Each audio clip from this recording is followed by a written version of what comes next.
All right, just doing a quick audio check here as we get started with the Microsoft Azure Developer Associate Certification Exam Cram for the AZ-204. Hopefully the microphone is working.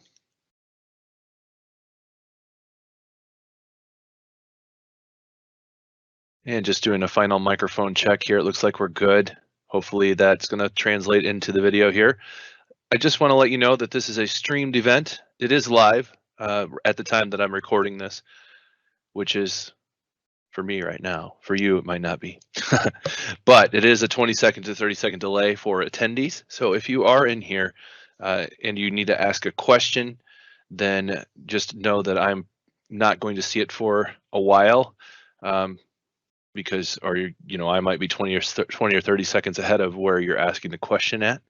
Additionally, once I'm presenting, it's really tricky to see chat. So if you try to send a chat, please do that, and I will try to hopefully get alerted by the chat engine that happened. If not, I will definitely answer questions at the end. So, all right, so without further ado, let's go ahead and get started. We got a lot of material to cover here today. This is a long 2 to 3 hour talk probably. Now, I don't know if you're like me, you probably don't want someone talking at you with just slides for 2 hours. So I've actually made this fairly demo heavy just because I actually prefer hands-on. If you've ever followed me or worked with me in the past, you know that I much prefer hands-on to theory. Theory is great, but when it comes down to these exams, I really feel like practical skills are going to position you well as just giving you that overview of Azure. So if you've never seen some of these materials that might show up on the exam, as a cram here, you might just get refreshed on something or a fresh perspective on something you've never seen to prepare yourself for the exam. Now, with that other caveat on that, is that this is not intended to be the only thing you do in order to get an exam certification passing score. This is a overview. If you've never taken the exam, a great overview to kind of understand what's going to be on it. If you've trained with me in the past or trained with Opchili in the past, then you've likely been through a lot of this material. Well, actually, you would have been through a lot of this material for sure, but this would just be a refresher. But again, if you're just coming in fresh and just watching this, maybe on a playback and just trying to get some idea of what's on the AZ-204 exam, I hope you will find this useful to aid you as a launching point to finalize your studying for your exam. So today, I'm going to spend just a little bit of time telling you about who I am, just so you know why the heck you're listening to me. And then I'll go over the exam, kind of the structure of the exam, so you know what to expect if you're on the exam or when you're taking the exam. We'll talk about then the different areas. So Azure Compute, Azure Storage, Azure Security, monitoring, troubleshooting, and optimizing, and then the third-party services, which is mainly in this case going to be like APIM and logic apps. But we'll see a lot of different pieces of the serverless architecture that you have as a developer at Azure, as well as just all of the structure of how these pieces maybe move and work together across the entire ecosystem, and hitting each one of those exam objectives. And then we'll wrap it up with a couple of additional resources I want to point you to at the end, and a quick conclusion to call it a day. And it is Friday, so hopefully we can get through this and pop our way out of here a little bit, maybe a few minutes early, just because it's Friday afternoon. Nobody wants to stay here forever on Friday afternoon. Maybe you're watching this on a Tuesday though, so it doesn't really matter. Anyway, who am I? So I'm Brian. I'm going to be your presenter for today. I'm a senior cloud architect with Opchili, and you see on this slide a couple of different things. You can check my credentials at your claim. My Twitter account is at @BLGorman. My LinkedIn account is linkedin.com/n/Brian L. Gorman. I would love it. I would absolutely love it if you would connect with me personally. And you can do that through the Skill Me Up community as well. But I would really love to connect with you and just get your feedback. Number one, on this talk. Number two, questions. Number three, just like ongoing talk about what we do in Azure every day, because I love hearing from what you're doing in the industry, and it often challenges me to learn more stuff as well. And so that's really fun. So just a quick overview. I've been working with .NET since it was released to beta in like 2001. So just 20 years of .NET development experience now, off and on. And I've also been in various web development roles throughout that career, working with different tech stacks along the way. I started with ASP.NET 1, went to 2, web forms, went MVC, Now we're looking at Blazor, Razor Pages as .NET continues to evolve. So, we have all these different tech stacks that are still out there, really. A lot of the .NET 1 and .NET 2 at this point is gone, but we'll still have .NET 4.8 for a while.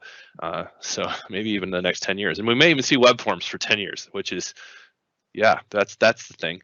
All right, so in addition to developing web solutions for many different companies, I've also been teaching at Computer Science Department for Franklin University since about 2010, since 2010, and developing training courses, which you can find in various places online since about 2013. And so I hold a bachelor's in computer science, which I earned at Iowa State University, and I have a master's in science of computer information systems, which I got from the University of Phoenix. I also have a number of Microsoft certifications. I just added IoT specialty to it yesterday, which is awesome. It was a really fun test. I highly recommend IoT development. It is so much fun, and it really might be the future. Oh, well, it is the future for a lot of us, I think. And so, yeah, the other thing is I recently published my first book. It's Practical Entity Framework. I published that with A-Press last July, and it is doing well. And we're looking at .NET 5 EF Core 5 second edition, which I'm currently writing. And that should be out third quarter to fourth quarter of 2021. So I'd love it if you could, if you're interested in Practical Entity Framework, if you'd take a look at it. So if you're here today or watch this on replay, it's likely you're someone who has at least a minimal level of experience with Azure. You've been developing in .NET for at least the last year or more. Now, it's possible you're in Java or Python. Those technologies are perfectly relevant for this exam as well. And there really isn't a magic level of readiness for this exam. So you may be ready early if you're exposed to a lot of these technologies regularly, such as the logic apps, the function apps, the app services. If you're working in those daily, it really doesn't matter how long you've been working with them. Once you're very, very comfortable with them, I think you'll find you're getting close to being ready to take this exam. Now, you may also be like me, 20 years of experience coming up from the ground, and just like, man, Azure, this stuff is new, it's different, it's, this whole idea, the mentality of moving to a serverless developer, interesting.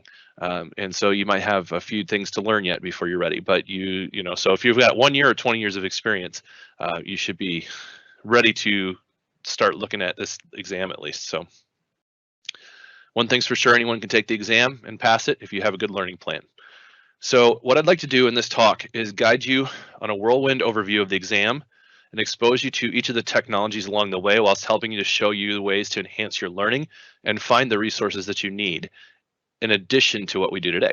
So now, just wanted to bring this up because this is not a sales pitch, but we are Skill Me Up Academy through Opsagility, and Skill Me Up Academy does have our main focus is going to be, instructor-led training with some unique takes on that to give you a little bit of an advantage over different training companies that you might see. So you see https://skillmeup.com schedule, and that's where you can find our current schedule for classes that are being offered. You can enroll. When you enroll, it does depend that these offers may change based on promotions or plan changes, and it may change for different exams. So 6 months of access for this exam, you may only get a few months of access for a different exam. But this one does come with 6 months of full access to the Skill Me Up Academy, a full exam voucher with a retry, a practice test, and you get those 6 months to do your unlimited real-time labs, which you would also get along with the 5 days of live training that the AZ-204 Microsoft official course dictates. And so you'd have 5 days of live training, 6 months to continue to study and learn the material, and you get a practice test, and you can take the test, and if you don't do so well, for whatever reason, you get another chance, but likely you won't need it. Well, maybe you will. It's hard to say, but either way, you're good to go. All right, so the exam itself, the structure, the semantics of the exam. So there's different sections here, and you can find this if it's been updated since this recording. If you're watching this back maybe 6 months from now or whatever, I apologize if this is a little bit out of date. Right now, of course, this is the most recent version. You can always find this at the AZ-204 document at Microsoft.com. And just type in AZ-204 and make sure you go to the Microsoft one. They're not always the top SEO, but if you type AZ-204, they're usually pretty close to the top. So we got compute solutions, which is worth 25 to 30% of the score. Now these weighted averages can be different depending on the exams, and they do have different versions of the exams, so it's not guaranteed where you'll land in that. And they also have just this range to kind of tell you this is where you should leverage your you're learning, or make sure you're paying more attention to these areas, even though they're all going to show up on the exam and they're all going to be important. So you see Azure storage, 10 to 15%, Azure security, 15 to 20%, and then the monitoring, troubleshooting, optimizing, 10 to 15%, and then the third-party Azure services and third-party services, 25 to 30% of the score.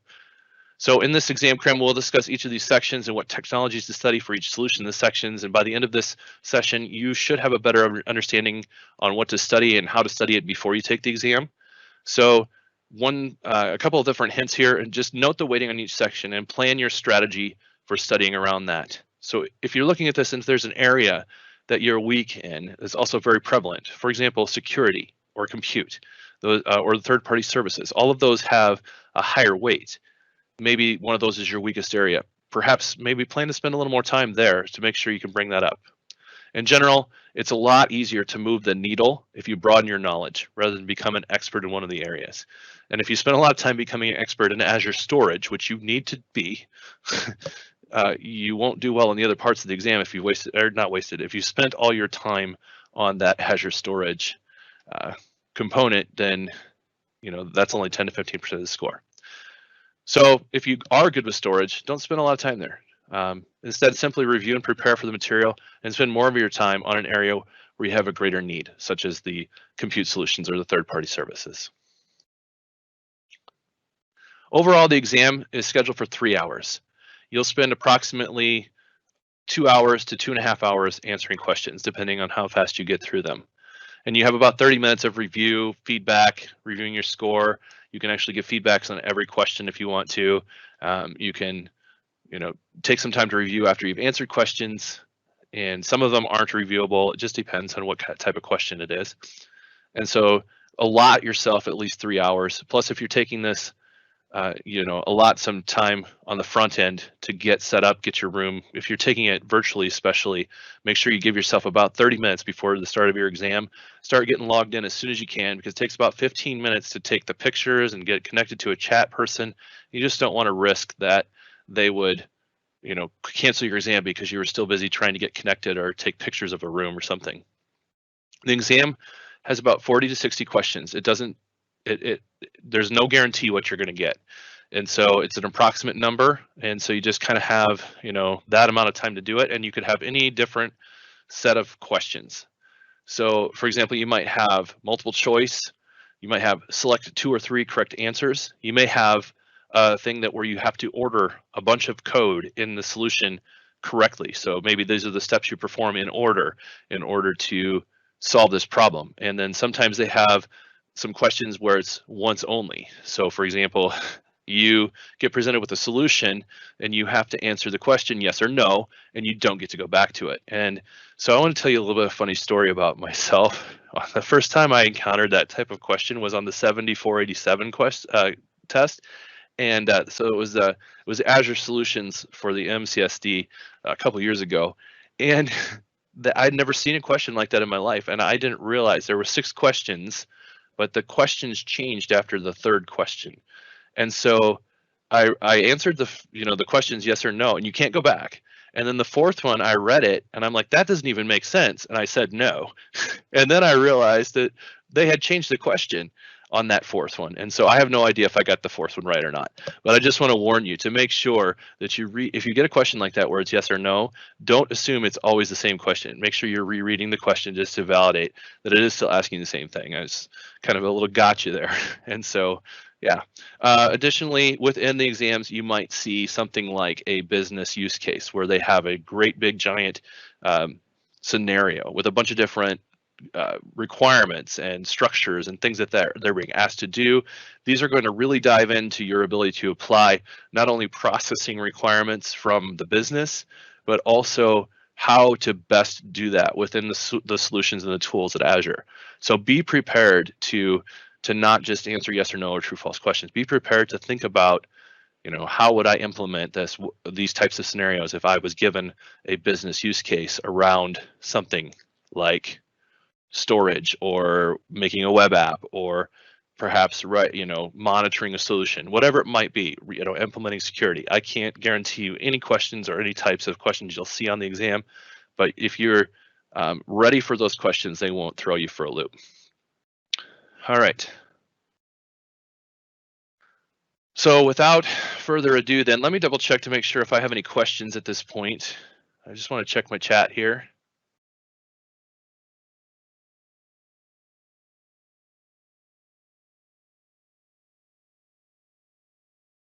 All right, so far I don't have any questions, which is awesome. I will keep checking back every once in a while when I think of it. But let's go ahead and dive in. So again, this part is going to start being a little bit of me talking, a little bit of me showing you things, because I just don't think anybody really wants to listen to me talk for 3 hours or 2 hours, however long it is, about these technologies. I think it does so much better, in my personal opinion, if we get to see it a little bit. So the very first part of this exam is going to dive into the IaaS, or the Infrastructure as a Service solutions. And so if you're like me, when you first started this, maybe you're not as strong at this area because you've always been working with maybe IaaS. Maybe you configured a virtual server that you actually hosted in your own rack or something, but you've never maybe done all of the VM stuff that it requires at Azure, which is network security gateways and getting the disks set up and how all that works. Well, the good news for you is a lot of that's handled for you by Azure. Azure is really awesome at taking care of some of the details in the mud and just letting you push a few buttons and making a few choices, the right choices, of course. You still have to make the right choices to do that stuff. And you can do a lot of this stuff as well through code or through the Azure CLI or through PowerShell, or even sometimes through the REST API that they provide for a lot of their tools. So with this, you're going to need to be able to work with VMs at Azure. And you'll also need to be able to understand some of the basic tenets of how Azure is set up with regions, zones, and sets. If you don't understand that stuff, the AZ-900 exam, the fundamentals exam, is a really good starting place to just, if you've never worked with Azure at all, or if you're just not familiar with all this stuff, the AZ-900 gives you this broad strokes overview of what's involved with Azure. And it will talk about availability sets and regions and zones and groupings and in resource groups and management groups and subscriptions and how all that stuff plays together to do things like faults and fault tolerance and failovers and all that's on the AZ-900. And so it's a good place to start so you need some more of that basic knowledge. Also Microsoft Learn, which we'll talk about at the end of the course or the end of the session today. Microsoft Learn provides a lot of tools around learning this stuff too. So don't feel overwhelmed by this. And also, here's another thing. My last time when I first wanted to start doing this exam, the AZ-203 was the exam at the time, and it started at 200 and 201, and then it got up to 203. Now it's 204, and maybe even going to be 205. Who knows? But the exam changes each time. But the AZ-203 was a lot heavier, in my personal opinion, in the compute space. There was batching. There was a lot more with Azure Kubernetes and Docker, in my personal opinion. And maybe that's just what I saw, but it may be the case. Anyway, the good news is for us as developers that stuff isn't as deep, but it's still important. But if you're like, man, I really don't want to spend my time studying VMs, don't let this be a crutch. Don't let this be a blocker. If you don't want to study VMs, if you don't want to start there, then go to storage or go to a web app. Do something you will enjoy and start getting your feet wet, start getting some stuff. You don't have to do these in order. And so we're just taking them in order of what they list them. But please don't get stuck on VMs and IaaS and never make it through the course or the study material because you're just like, they're boring or whatever. They're not boring. They're awesome. They're exciting. You can build a dev machine in about 10 minutes and be up and running on a machine that's completely clean. That's pretty exciting. So it's actually really cool stuff. But if you're stuck on it, just don't get hung up on it. Move on and then come back to it later. So a couple other things other than VMs that you'll also want to know, especially as a developer, it's going to be the ARM templates or the Azure Resource Monitor, Azure Resource Manager templates. And so what those are going to do is allow you to deploy resources. It's really awesome using JSON configuration files. We'll talk about that more as we dive in here in a little bit. Also, there are going to be things on containers. If you've never worked with containers as a .NET developer, I'm not surprised. We started in Windows and we were so Windows centric that we would have, we would have scoffed at the idea of even thinking about using containers, right? Well, what we're learning is that as we've moved into this new world of serverless compute and IoT and different platforms, and now that Microsoft is available everywhere, containers really are the future. Sorry to say that if that makes you scared, but that's not to say that you can't still just do an MVC app that's always going to be on IIS. That's always going to be there, but containers are going to be in your future, or at least they should be. If you don't know anything about containers, this is another caveat. If you don't know anything about containers, go out to YouTube and look for Scott Hanselman. He has 2 fantastic videos on demystifying containers in his series on, I think it's something like things that they don't teach you in computer school or something like that. And you look that up, and he has some really great overviews of what a container is, and then just using those containers. So it's like an hour and a half of worth of talk, I think, at the most, and it's really, really informative, so it's worth it. All right, so you will need to also know about Azure Container Registry, Azure Container Instances, how to register your containers, which is the same thing as if you were pushing a container to Docker Hub. It's just pushing a container to Azure Container Registry. And the Azure Container Instances is just another way to host them. You don't have to put it into Kubernetes. You don't have to do it as a web app with a Linux base that hosts a Linux container. You can actually do it through the Azure Container Instance as well. So there's a couple different ways to do things.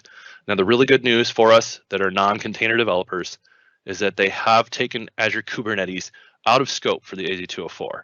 So unless you really love Azure Kubernetes and you're like, darn, which there's probably people right now going, what? Why would they do that? Okay, I get it. But with that, if you don't know it, don't spend your time learning a lot about the Azure Kubernetes service, because it's not going to show up, well, at least at this time, it's supposed to be out of scope on the exam. But you still need to know containers, and you'll still need to understand the ecosystem a little bit. So, all right, so getting started here, the portal gives us some easy ways to select some options to put our VM in the right subscription, the resource group, choose a size, set up disks and networking, and then it even in the portal will show us how to calculate the estimated cost, which is really awesome. It says, hey, this is going to cost 22 cents an hour or $180 a month or whatever that turns out to be if you leave it running all the time. In PowerShell, remember that you do need to name your resources in the group, the size, and optionally you need to name network subnets and security groups if you want to. Those things will be spun up for you automatically if you don't specify them, but you must have the name, the size, and the resource group of the image when you're going to deploy a VM if you want to make it work. You can optionally open ports such as 80 for the web or 3389 for your RDP. So there's a quick create PowerShell link here that if you wanted to check that out, that's a great way to do it. I just wanted to quickly cover the sizes of VMs. So VMs, when you start to create them, will have different sizes that are done in groups. And the groups of these allow you to appropriately choose the size of the machine. Each of these groups then are based on a capability so that you can kind of narrow in to one of the sizes you want to. And you can play with different options, but each group does have its dedicated purpose. So for example, you might be spinning up a dev machine, and that usually would fall into the general purpose where you have a balanced CPU and memory ratio. Or you might be doing something like advanced processing of graphics, or maybe even model training where you might need a GPU intensive VM. You can spin up the different resources, the different VM with the different sizes based on what your needs are going to be. If you're doing it in the portal, you will see the option to see these different sizes. And you see here the normal D2SV3, which is your default general purpose machine that will select by default if you're just spinning one up to try to do something like dev work or normal daily desktop work. That's a really good compute range to be in with 2 CPUs, 8 gigs of RAM, and then you see some different IOPS and the temp storage, which you likely won't ever use. It's very volatile, and it really is temp. So you don't want to mess around with it too much. And just a quick overview of what the heck these things are, because you will need to, again, understand these different ways that the VMs are provisioned at Azure in the different data centers. because you may be responsible for making decisions based on that as a developer, even though you might think, well, that's the infrastructure person's fault. Or sorry, infrastructure person's, was that a Freudian slip? The infrastructure person's responsibility is to get that VM out there. But you as the developer now, and in the DevOps world especially, we are merging into one. And I think that's going to be, personally, I think that's going to be a little bit easier for developers to kind of go in the other direction than it will be for some of the people who are really good at security and really good on the hardware side of things to make that leap into doing a little more development, or serverless development might be really tricky. So be thankful that you're coming from this angle. Excuse me. So it is important to understand how these physical distributions happen at Azure for the racks and servers that are hosting your VM. So there are fault domains, which I like to think of as each fault domain as a rack of servers in the data center. They have the same power and networking support for that rack. And then what they have is the ability to do an availability set. This is a group of fault domains. So in this case, in an availability set, you'll have fault domains that your VM will span different racks. Now, if a rack goes down for some reason, then or needs maintenance, you will still be up and running. So the reason that's great is because that means if they need to apply updates, you won't even notice what's going on, because that availability set, if you have that implemented, will just automatically fail over to the other one, and you would just have a seamless experience. You'll never have a situation where your machine's down if you have an availability set up, just for updates and stuff. So the update domain gives Azure the ability to apply those updates in your VMs without experiencing a lot of downtime. And then finally, there's another thing on top of that called availability zones. Now, availability zones are data centers in the same region, but they're separate from each other. So everything we talked about before this, the availability sets, the fault domains, they're all in the same data center. But an availability zone is a data center in the same region, separate from one another. Now, the thing about the availability zones is they're not available everywhere. So, for example, if you have something like the Central West US region, that's not an availability zone. It's the more primary ones. And you can find the list of availability zones out there and what regions are supported. And generally the recommended regions are going to be in there, like Central US, East US, West US, Central Europe, East Europe, whatever, the different breakdowns are. Those are going to be in your availability zones. Now, one last thing, if you're not overwhelmed already, on top of all of that, there are region pairs. So an Azure region is the US, Central US, the West US, and the East US. In the case of a massive disaster, or civil unrest, or just some kind of crazy solar flare, or whatever it might be, there are region pairs, and they have to be in Azure's world at least 300 miles apart physically. So for even more redundancy, if you set up replication and region failovers for your virtual machines, you can have it in place so that if region 1 goes down, you can then be thrown over to region 2 as your failover region. And again, your users should see a seamless failover, but you never know. There may be a couple of things that that are a little bit funky with that, but that's your backup in case something bad happens in your region. So we had that day Red Show came through Iowa this last summer, and it took out everything. It was unbelievable. It was like we went back to the dark ages with our internet, and if we didn't have a failover region for the Central US at that time, you'd be in big trouble. All right, so I wanted to take a moment to actually do a live demo, and at this time I'll also check and see if I have any questions, which I'm not seeing any yet, so that's okay. All right, and this live demo is just going to be a quick and easy spin up a VM and just take a look around so that we get that in place. So let me pull up my Azure portal here. And so let me see if I can make this font a little bigger.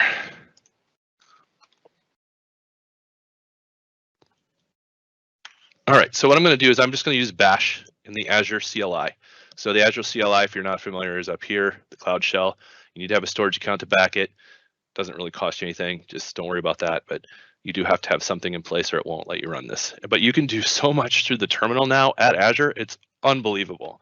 And so it's kind of fun to do it this way. And don't think that you're going to get through the exam without seeing some sort of coding around scripts like this, where it's going to be, How do I do something in a CLI? How do I do something in PowerShell? So don't avoid those things because you may have to answer questions on them, quite frankly. These are very important tools as a developer in our world at this point. So this is Bash. If you've never seen Bash, it's just a little bit different than PowerShell, but it's very similar. Just a couple different things. So you see there, I just created a variable called RG_name, and it stored the value. So let me just quickly copy a little bit of code here if it'll let me. Of course it won't. I was hoping that that would let me copy code, and so I did not. Let me do it this way. I apologize. I was not thinking this was going to be so difficult. So I'm going to recreate that just for safety here. So you see here, I'm making a Firefly. I'm making a location Central US. Region name is going to be AZ-204-EC-VM. The AZ group create command just ran. Created that region name in my Central US location. You see it was created in Central US, and the name of the resource group is there. And if I did AZ group list, you would see all of my different resource groups listed out, and that would be one of them. Now I provisioned quite a few things ahead of time today because, quite frankly, some of these things take a little bit longer to spin up, and I didn't want you to have to watch me do all of this stuff. But seeing some of this in your seeing this in process is pretty cool. So here we're doing an AZ VM create on the resource group with the VM name, which is going to be Firefly. The image is going to be Win19 data center, Win 2019, and it's going to be the D2S v3 size. And my admin username is going to be Azure user. My password is going to be some kind of password. I can't type, so this is going to be bad.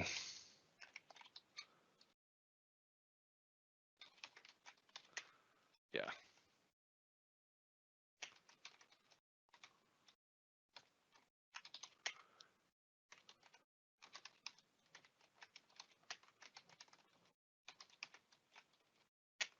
All right, I finally got it right. So that'll take a minute to spin that up, but what this is going to do is actually give me a full VM out there, and when that comes up, we'll take a look at it in a little more detail. But you see, it was very easy to provision a VM the way I wanted it to there. But while that's spinning, if I just go out to Portal and sign in here, and I just want to say I want to create a VM, I can easily do that, add virtual machine, and it'll bring up the virtual machine create dialog. Here again, I just select whatever resource group I want. So I'm just going to use the same one I just created. And then the name has to be, whatever I want. The region, availability options here. So here I can set if I want a zone or a set. Here I can set what image I'm having. So again, I'm doing Win19 data center, or maybe I want to do Win10 Pro. You do need a key if you do that, just as an FYI. So don't think you're going to get away with a free Win10. You will have to enter a key or it'll shut down. And then of course,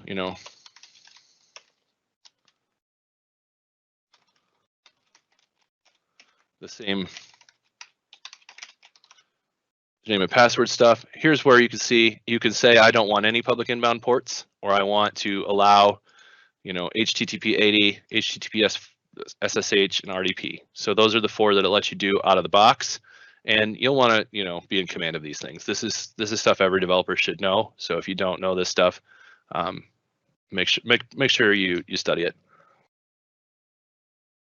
But mostly likely you want 3389, right? You want to be able to port in. If you're going to set it up as a web server, then you want 80. And maybe you don't want both of those. If you leave them completely blank, which is fine, then you can go into and configure those in a second, and I'll do that later. So you see different disks you can add, networking management, a whole bunch of different things that have to be set up. And again, this is going to be done behind the scenes for me on the other one. One thing I forgot to do was show the sizes. So here I can select the sizes, and again, I can do kind of, what it's going to cost me monthly. I can change my filtering. So if I say I must have 8 CPUs, then it'll show me what's available. So I have a D8S V3, and that's going to cost me $600 a month. Now that's if I run it 100% of the time. So if I ran this through, it would tell me the cost per hour. And if I wanted to, I could actually do that here. And I can see that's 85 cents an hour. So if I spin this up, it's going to have, let's say, 20% of the overall cost, or 30% maybe. I'm guessing, making that up on the fly. Don't have any data to back that. is going to be based on the actual just provisioning of everything. All right, but then there's also compute time, and that's where most of your cost is going to come in. The cost per hour is going to add up. And so if you stop or deallocate the VM, it will save you money. So that $600 is if I run it constantly. So I've done VMs for myself as a developer that say they're going to run about $160 a month, and I run them, a few hours a week, or sometimes a full week, and I end up spending $40 to $80 a month. Now, it's still a lot of money if you don't want to spend money, but it's decent to have a really nice, clean machine and not have to pay, not have to pay all that money for a brand new machine of my own.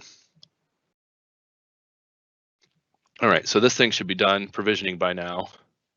And it is, and you see it gives me a location, gives me a MAC address, it gives me the IP addresses, public and private, tells me where it's at, and doesn't, I didn't make any zones on that. It also has these IDs, fully qualified domain name. So if I go out and look now into my VMs, what I can see here is that my VM is going to be there. There's Firefly. And I just want to show you this quickly so you're aware of this. And actually, let's do it over here. We have more space. I don't want to shut down the cloud shell. All right, so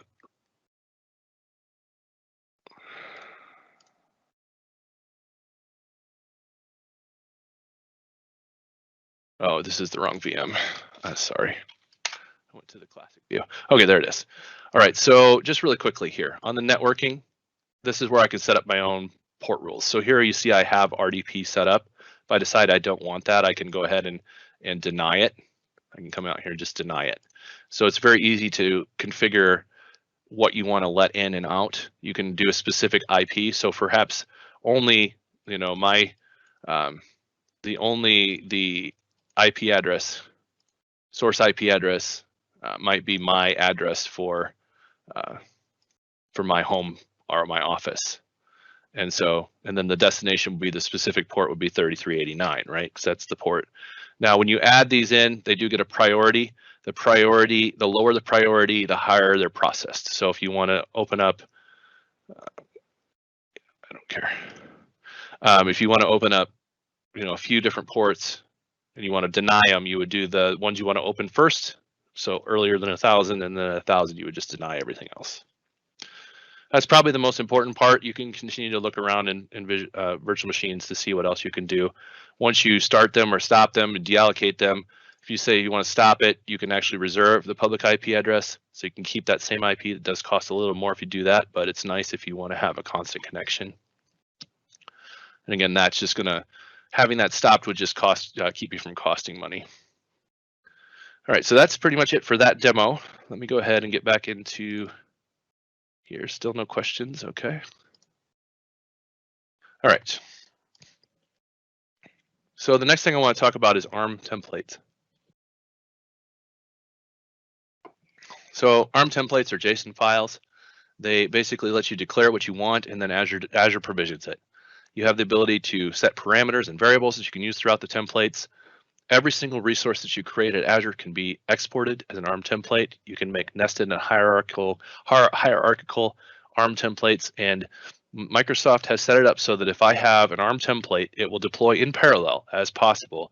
And if there are resources that are dependent on one another, you can set that up in your template specifically to avoid getting a situation where something's trying to be created before something it's dependent on has been fully provisioned. So here you see the start of a simple template to deploy an Azure storage account in the central region using the standard LRS or local redundant storage SKU. And so SKU is just the provisioning name of a service that sets the plan value. So they have standard SKUs, basic SKUs, premium SKUs, and then they have different ranges within those sometimes. And that's just basically how they charge you. So you'll need to be familiar with some of those things. Standard LRS is fairly standard for storage.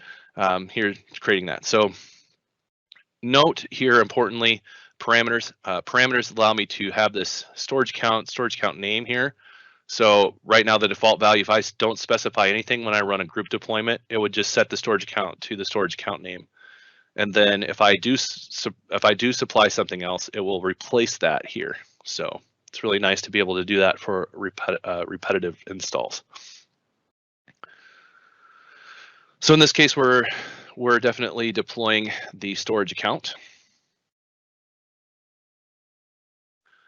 And in this example, we're further down in that same template is also a container, and the container name is included here.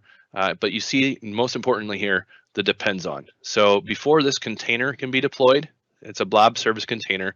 The container name here is just my container name, which that could have been a variable or parameter as well, but it's not in this case. And basically, you can't get that deployed until storage accounts and blob services have completed. So once those two things have completed, then it will do the container name.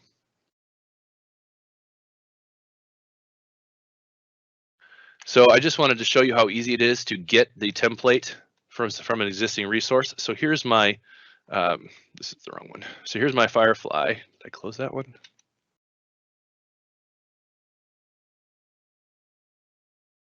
Did. Shoot. All right. So let's just go to my VMs here. And here's my Firefly VM that we just deployed. And so a lot of times you can just find down at the bottom is an export template. And so here under automation, export template. So if I click that, it creates the template for me.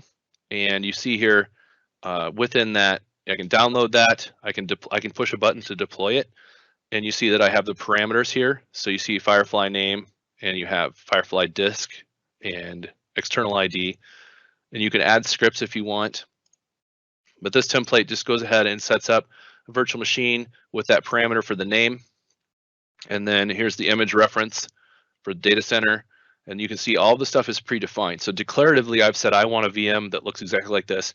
You can take this template, this JSON template, tweak it a little bit if you need to, change the parameters or use variables if you wanted to. You see right now there's no variables, but you could do that, and then you wouldn't have to necessarily keep typing very long things in certain places.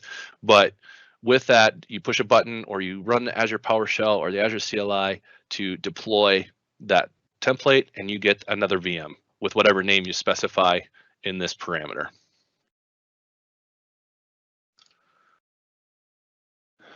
So the next part of our talk here, we're going to talk about some of the platform as a service options as well. So we've seen a lot of the IaaS there with the VMs and a little bit of the infrastructure templates and stuff. We'll come back and do some more security stuff in a little bit. But the other way that you might start working with Azure is in the web app space. So as a .NET developer, if you've been around for a while, you've likely used IaaS in some way or another. And you can still do that. So we just saw deploying a VM, and it's very easy to install a web server on that and then host it on the web with a public IP and has everything that you ever wanted. You can do that in a lift and shift mentality all day long if you want to. If you're not comfortable with web apps or Azure App Services, but you want to get your code deployed at Azure, it's a very easy way to do it. Spin up a VM, put IaaS on it, you're good to go, just like if you had put it in your own data center. Now, App Services is the platform as a service choice for web development. And I think once you start getting used to using them, if you haven't used them before, you'll really enjoy them and find out how easy it is to actually get a web app out there in just a few minutes. So the nice thing is that as you move from the platform or the infrastructure to the platform, you're getting a shared responsibility model change where in the infrastructure as a service, you are responsible for a lot of the networking, a lot of the machine, all the updates, the backups. Some of that might be taken care of for you, but a lot of that's going to be on you. With platform as a service, web apps, you don't care about any of that. It's all done for you. So your app is deployed to a resource that's deployed at an Azure region, and it is shared amongst people. So it's not, unless you buy one of the premium plans, it is a shared service, but you're paying for your compute time, and you set up a plan to make your compute time do what you need it to do. And just because it's shared doesn't mean that other people can see what you're doing. Of course, it's all private to you. It's within your subscription. It just means that your resources and other people's web apps are probably likely in the same rack or possibly in the same server, different virtual machine or something that they've spun up behind the scenes, but you don't care about any of that. So You can easily deploy your code directly with Visual Studio via FTP, or you can even push to a Git repository at Azure on your web app. It's behind the scenes. It is there, though. Likely, though, what you're going to want to do in the new world order here of development is you're going to want to use some ADO. You're going to either use Azure DevOps or GitHub Pages, or excuse me, GitHub Actions, or perhaps GitLab or Bitbucket with whatever their pipeline builds are to deploy to Azure. And so then you can test, use release candidates, do all that stuff at the push of a button or when a code is checked in or a pull request is made, and you don't have to do a lot of work, and it's all going to be out there for people to look at. So another thing that might be important is load balancing as you're working through the things for the exam. So just be be aware of things like the Azure Traffic Manager, Azure Front Door Service. We'll talk a little bit about some of this as we go again yet today.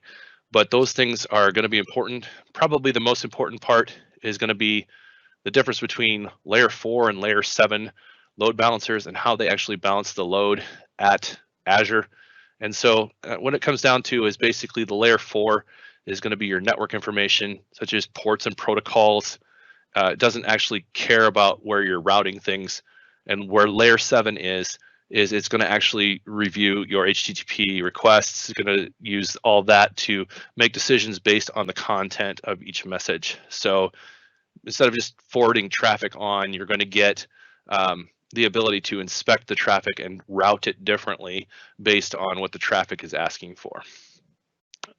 So if you're interested in that, just do a quick Google search or Bing search, whatever you like, to look for load balancing layer 4 versus layer 7.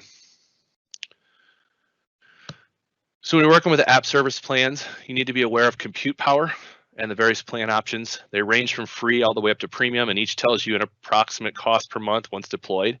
The plan charges even if the apps are not set up or deployed or in the stop state.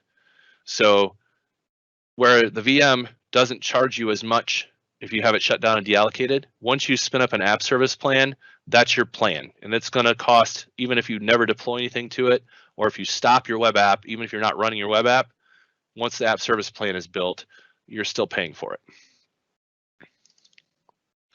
So you can see there are a lot of different options. And one thing you might note here, over to the left at the top on the spec picker is the dev test for the less demanding workloads. Now, the nice thing about the dev test is that there is a free plan. So if you're a developer and you just want to spin one up and throw it out there, you get about 100 minutes a day or something like that you can actually run it, and you don't have to pay a dime. So it's a really great way to get involved with web apps without even having to pay, to see what they're all about, to see how easy they are to work with. It's also nice for ephemeral environments if you want to spin something up and just test something. Every time you create an app service plan, and then you'll put an app service into that, or more than one app service, you'll have the ability to have a public facing site. And so that's really cool too.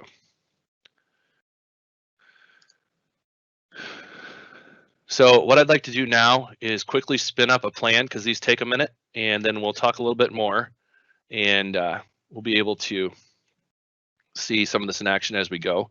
So let me just go back to our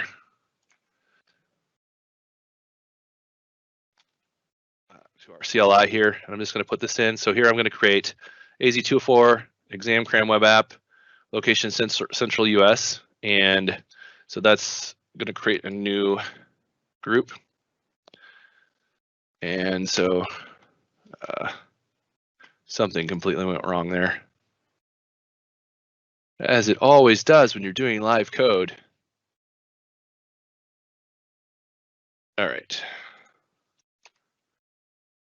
All right, so there is my group, and now to get the plan, I'm just going to call this AZ-204, and it's going to be an app service plan create. So you see AZ app service plan create with the name of the plan, the resource group, and the SKU. The SKU is going to be standard S1, and I wanted to do that because I wanted to see, be able to show you slots in a minute.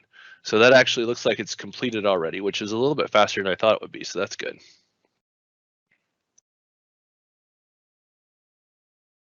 And I lost my presentation in the process.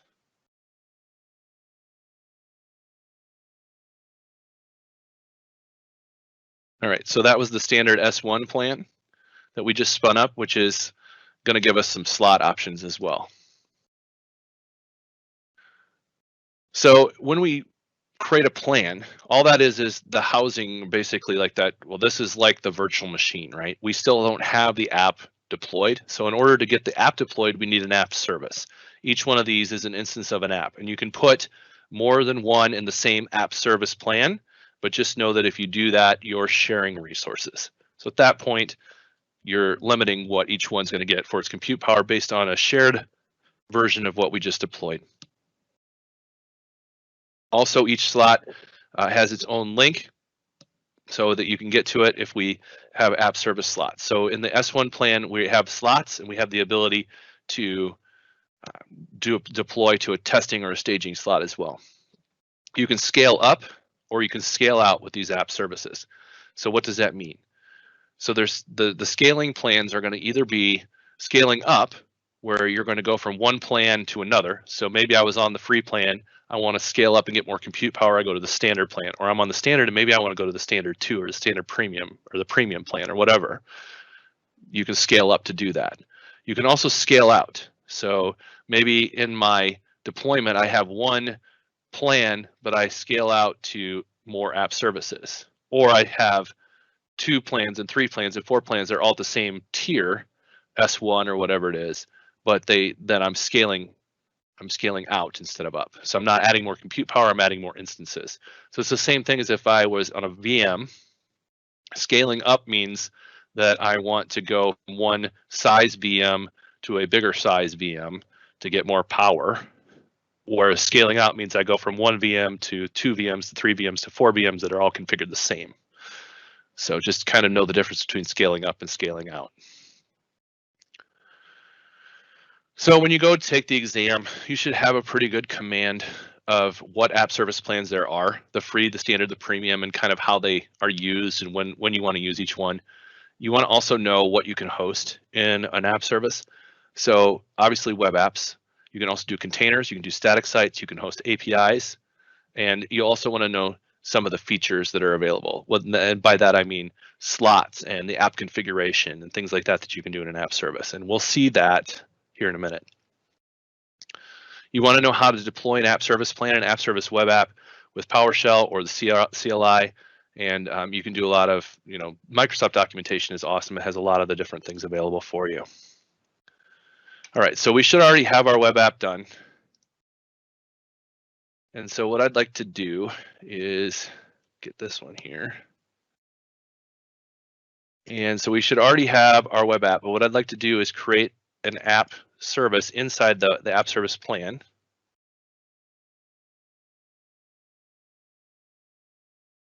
So give me the window back. So here what I'm doing is my app name is going to be Simple Auth Web 2021, AZ Web App Create Name, App Name, Plan Name, and Resource Group. So you see, to create this, I need to have AZ Web App Create, the name of the app name itself, the plan I'm putting it in, which I can do by name, and the resource group to deploy all this to. And so once that's up, then I should have an app service plan inside of my resource group for, let's go to this one.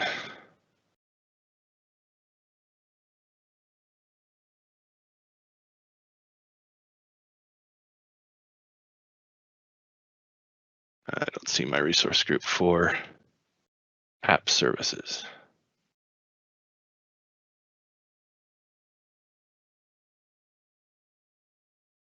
Oh, there it is, Exam Cram Web App, sorry. Okay, so you see I have my app service plan and my Simple Auth Web. And so let's just open both of these. So my app service plan itself has information on it, the apps that are in it, the networking things that I want to do around that. It has some alerts and metrics. I can export the template here as well. The real power of this is going to be in the app itself. So you see here I have a public facing website already built out. Obviously I don't have anything deployed to it, but I have the ability to look into some things like configuration, identity, TLS SSL settings, custom domains, if I want to do any of that stuff, and then different things available as well within the app. But it's, again, very easy to deploy to an app. And so what I wanted to do was show you that. And so I have already built out a very simple web app here. And this very simple web app is an MVC web app. And all it does is lets me log in. So it has a backing database and it has a home controller that you would get in the default. And I've added a couple things for App Insights for later as well. But I'll just run this quickly locally so you can see what it does. It's fantastically powerful, let me tell you. Right now it has a home page and I can log in as Bob. And it says, hello, Bob. Okay, that's all it's got. But that's just an MVC app with a backing database for authentication built in. Now, to deploy this to Azure, I can set up a pipeline. I can FTP it in.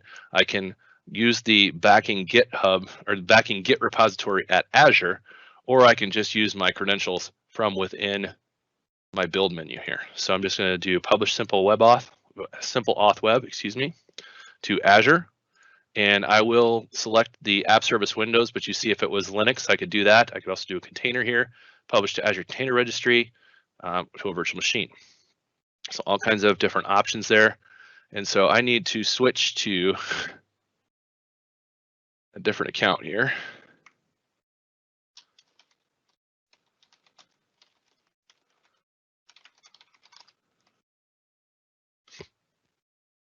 And of course, two-factor authentication says, where's your phone?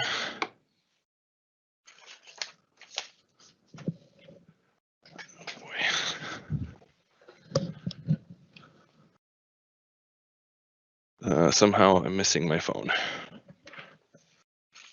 That was not supposed to happen. All right.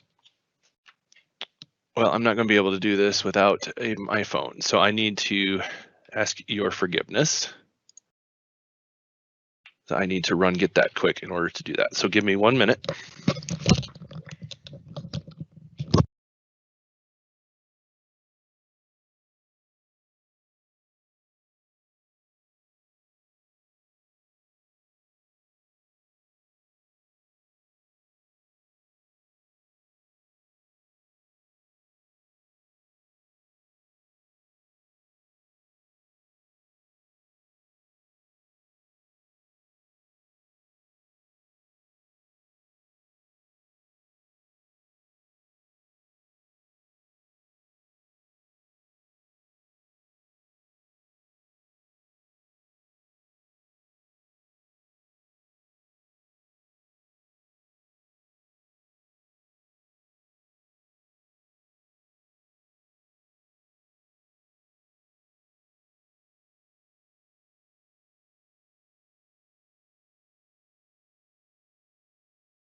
All right, sorry about that. So I lost my phone for a second there. All right, so let me try this again.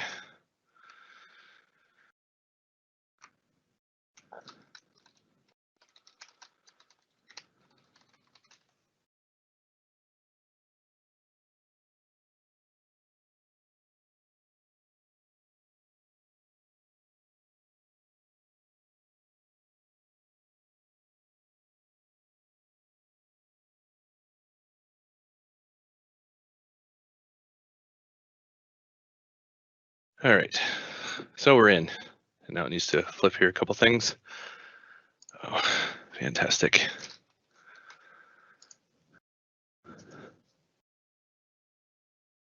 It sometimes doesn't like when you flip between accounts. All right, so there I am. Now I have my simple web app. So right now, I don't have any deployment slots. So I'm going to go ahead and just deploy this out. And now what you might notice is if I had some other references, it might say I'm missing things here like application insights and secrets and such. Now I don't need to necessarily configure all that at this point. I can go ahead and publish anyway.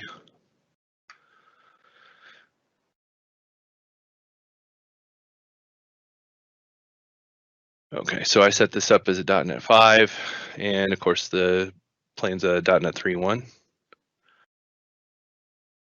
So let me just flip this real quick. That shouldn't break anything. I should note that right now .NET 5, yeah, this is a disaster. I'm very sorry.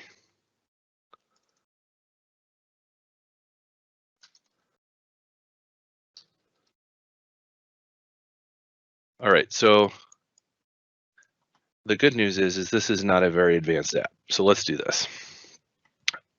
When I set up the app service plan, when I was practicing, I set it up with the preview mode for .NET 5. Didn't think about the fact that this would deploy as a 3.1. And so this is a 3.1. Once I have a plan deployed, it's kind of stuck where it's at. So I'm just going to quickly spin up a new project, and this is not going to take very long. ASP.NET Core, next, and I'm just going to put it in this, it doesn't matter, we'll call it Simple Web Auth, just like the other one. And we will add in user accounts. So let's go ahead and change that to use individual user accounts in the app. Okay, create. And then we do need to make sure our database updates so that we can register a user. So that's very easy to do. Just go to your package manager console, run an update database.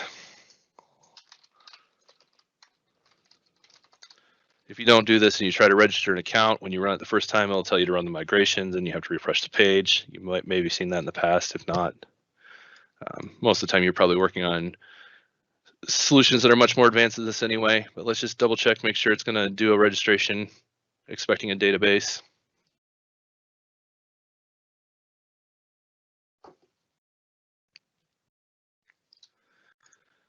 So actually I need to register as a new user. So we'll do Bob again.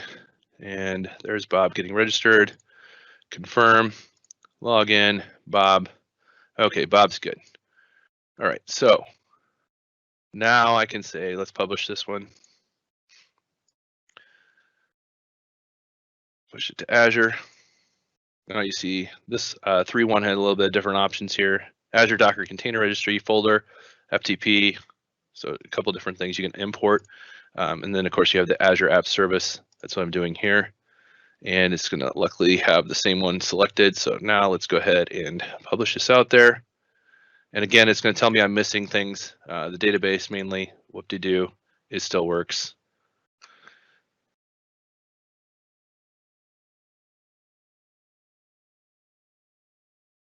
Okay, that apparently I forgot to flip the switch again. I really apologize for this little snafu. One more time.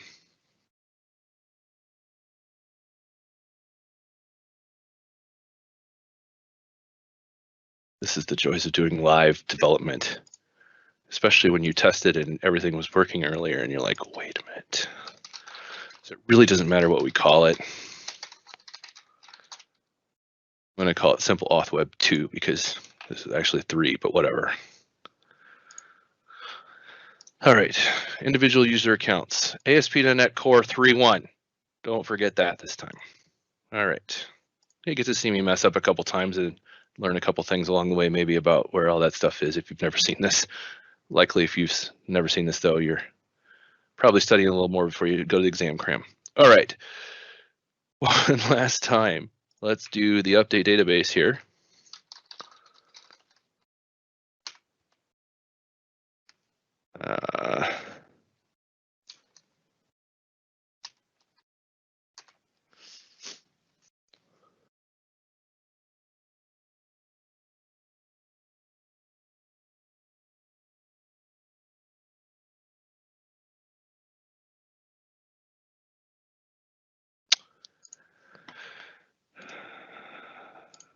Okay. One last time. This is going to do it this time. Not sure what I pushed the wrong button on that time. Didn't get the database installed.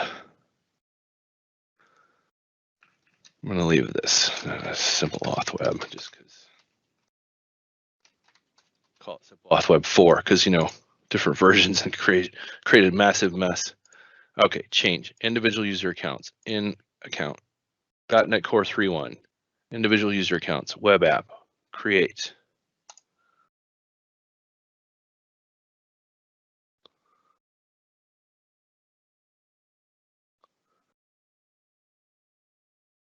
All right.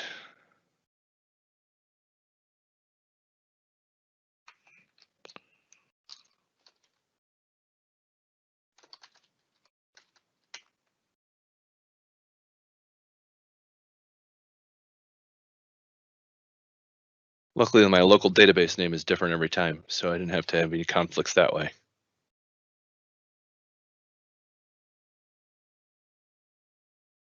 All right, let's try again. Simple auth web 4, which is .NET 3 and the 4th version of the thing.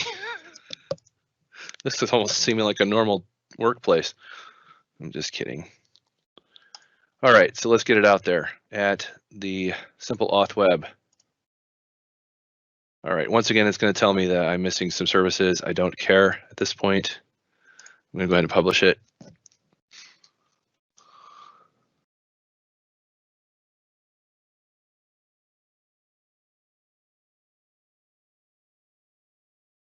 And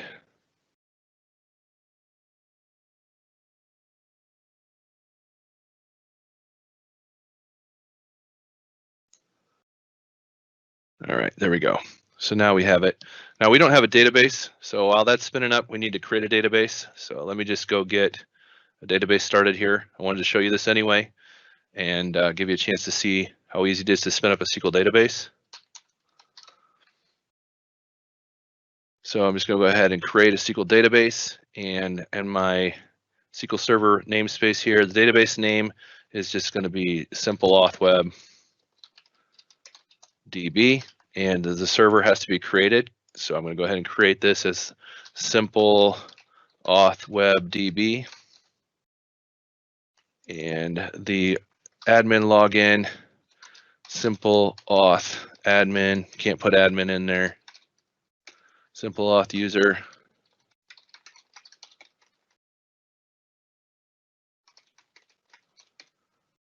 And South Central US or Central US. There we go. All right, so hopefully that'll take.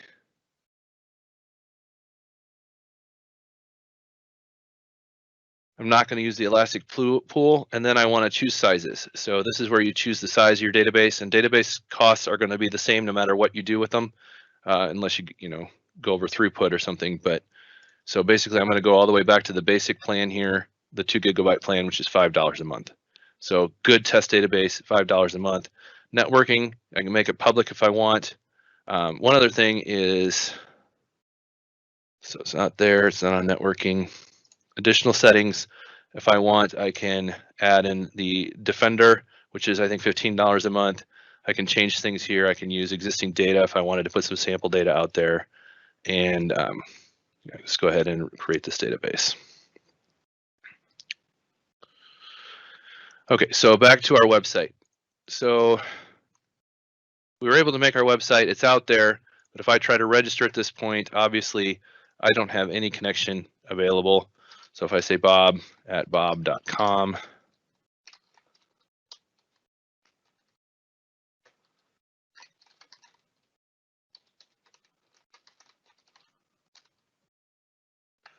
going to have an error because it doesn't have any database. So we need to get the database configured at the web.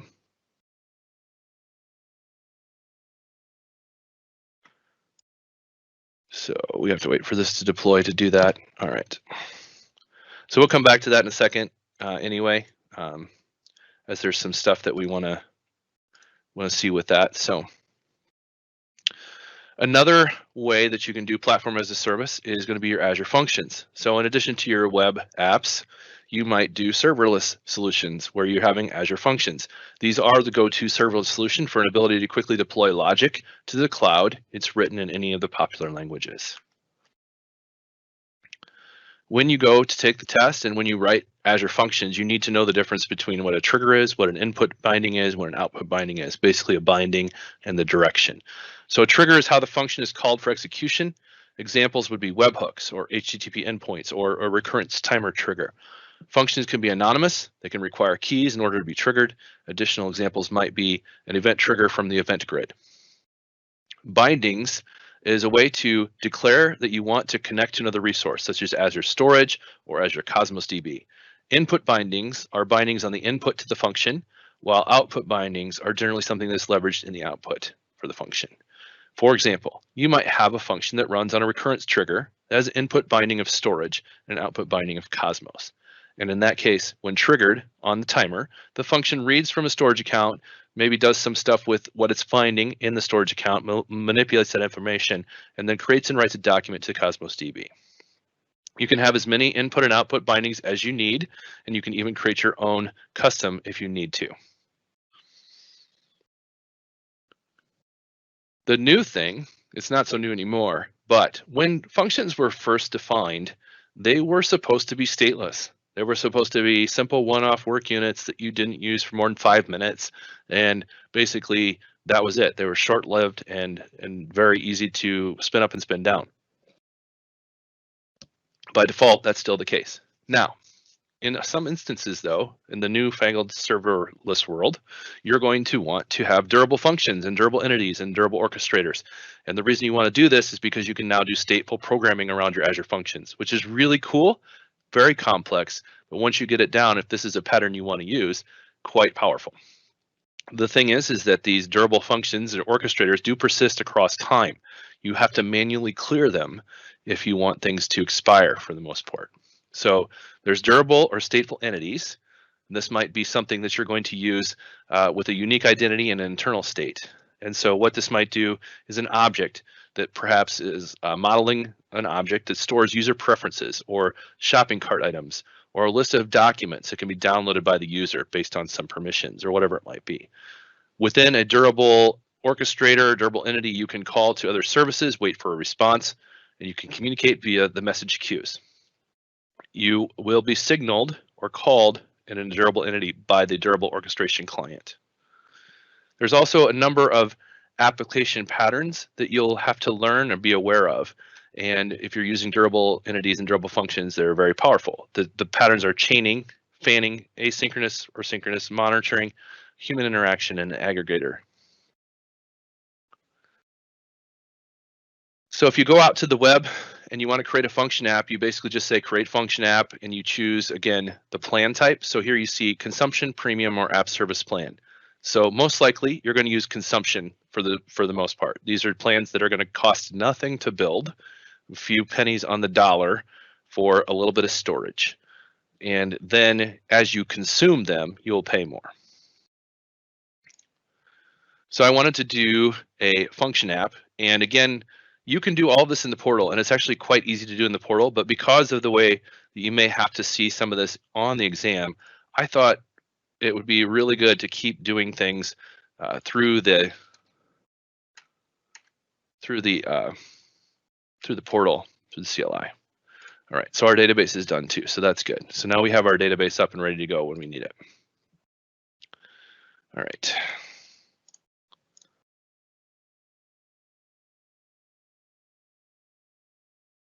So again, we're just going to spin up a new resource group for this function app. And this is AZ group create name location. Again, repetition is really key. The more you repeat this stuff, the better you'll be when it comes to doing the test. So if you see it on the test and you've done it a few times, my main recommendation, kind of as a hint, is to just make sure you're aware of order and what makes sense. If you don't do it the right way, then the exam won't reward you for that, obviously. So I forgot to create the name there. It's hard to talk and think about the error you made at the same time. All right, so all function apps need to have a storage account backing storage, and that's what I'm doing here. I'm creating a storage account. So again, the hint here being use these commands a few times, if nothing else, just to practice them so that you can know the order. So you don't do AZ account storage create or AZ create a storage account, so that you're kind of remembering this structure and being familiar enough with it that if you saw a question like that on the exam, you wouldn't have any issues discerning, even if you don't have the commands memorized, well, this one doesn't make sense the way it's ordered or things like that. It's a really good strategy. All right, so I'm going to create a function app here, and this is really easy to do in the consumption plan. So, well, first I wanted to just see which locations can do function apps. So you see different regions here. So I'm going to do Central US, of course, but I just wanted to make sure it was in the list. And what's most important about the function app creation is going to be the name, the plan location, the resource group, the runtime, and the version, and of course the backing storage. So you have to have all of this stuff to create a function app. It does give me this little runtime version is not supported. .NET version is determined by functions version, and .NET version will be 3.1 for this function app, and that's fine. That's all I needed. So I'm good with that.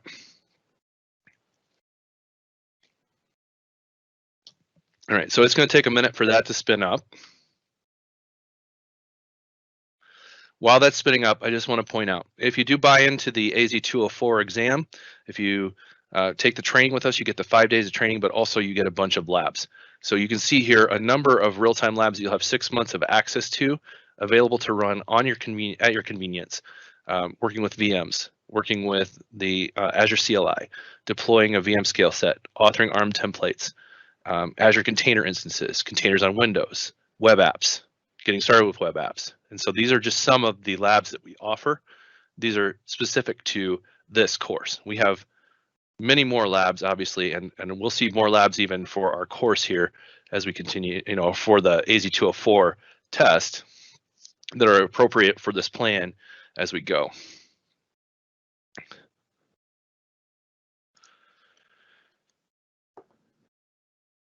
So the next part of the exam is the Azure storage. We just saw creation of a storage, so I'm not going to spend a lot of time on this. The other thing that's important in the Azure storage area is going to be the Cosmos DB storage. And so to treat Cosmos DB as a storage in this hierarchy, I recommend you think of it more as a database. It's a NoSQL database. So the main things that are important is when working with Cosmos DB as storage, or as thinking of it in the storage space, making sure we're just aware of the structure of Cosmos, how we can do APIs, which one we're going to choose, whether it's the SQL API, the Gremlin API, the Cassandra, the Mongo API, and we'll see that a little more in detail. But those are all your choices, so you need to know which one's appropriate for what scenario. And in general, the default is going to be the Azure, the SQL, the SQL API. And that's what you're going to use for 99% of your work. Now, if you had a MongoDB or a Cassandra DB already in place, or if you're doing graph work like a Gremlin, then of course you have to consider using those APIs. But even in those cases, the recommendation would be to upgrade, or to maybe not upgrade isn't the right word, but to refactor into the SQL space of the Azure Cosmos DB. MongoDB API, Cassandra DB API, those really are there for the sole purpose of a lift and shift of an existing app. Okay, so if you're starting new, you should likely not use those. That's just kind of the recommendation. It doesn't mean you can't, but the recommendation is to just use the SQL. Another big important thing about Cosmos DB is going to be consistency level, and then of course how it scales, how it's worked across the entire globe, and that kind of goes hand in hand. Replication and consistency kind of go hand in hand with Cosmos, and that's why it's such a powerful resource. And then of course you can actually do store procedures and triggers in JavaScript within there. Blob storage development is actually quite straightforward. And as a .NET developer, it shouldn't take you very long to pretty much be in command of the blob storage APIs or SDK, excuse me. The things to be important or be concerned about is how do I move items between accounts or containers? How do I set and retrieve properties or metadata?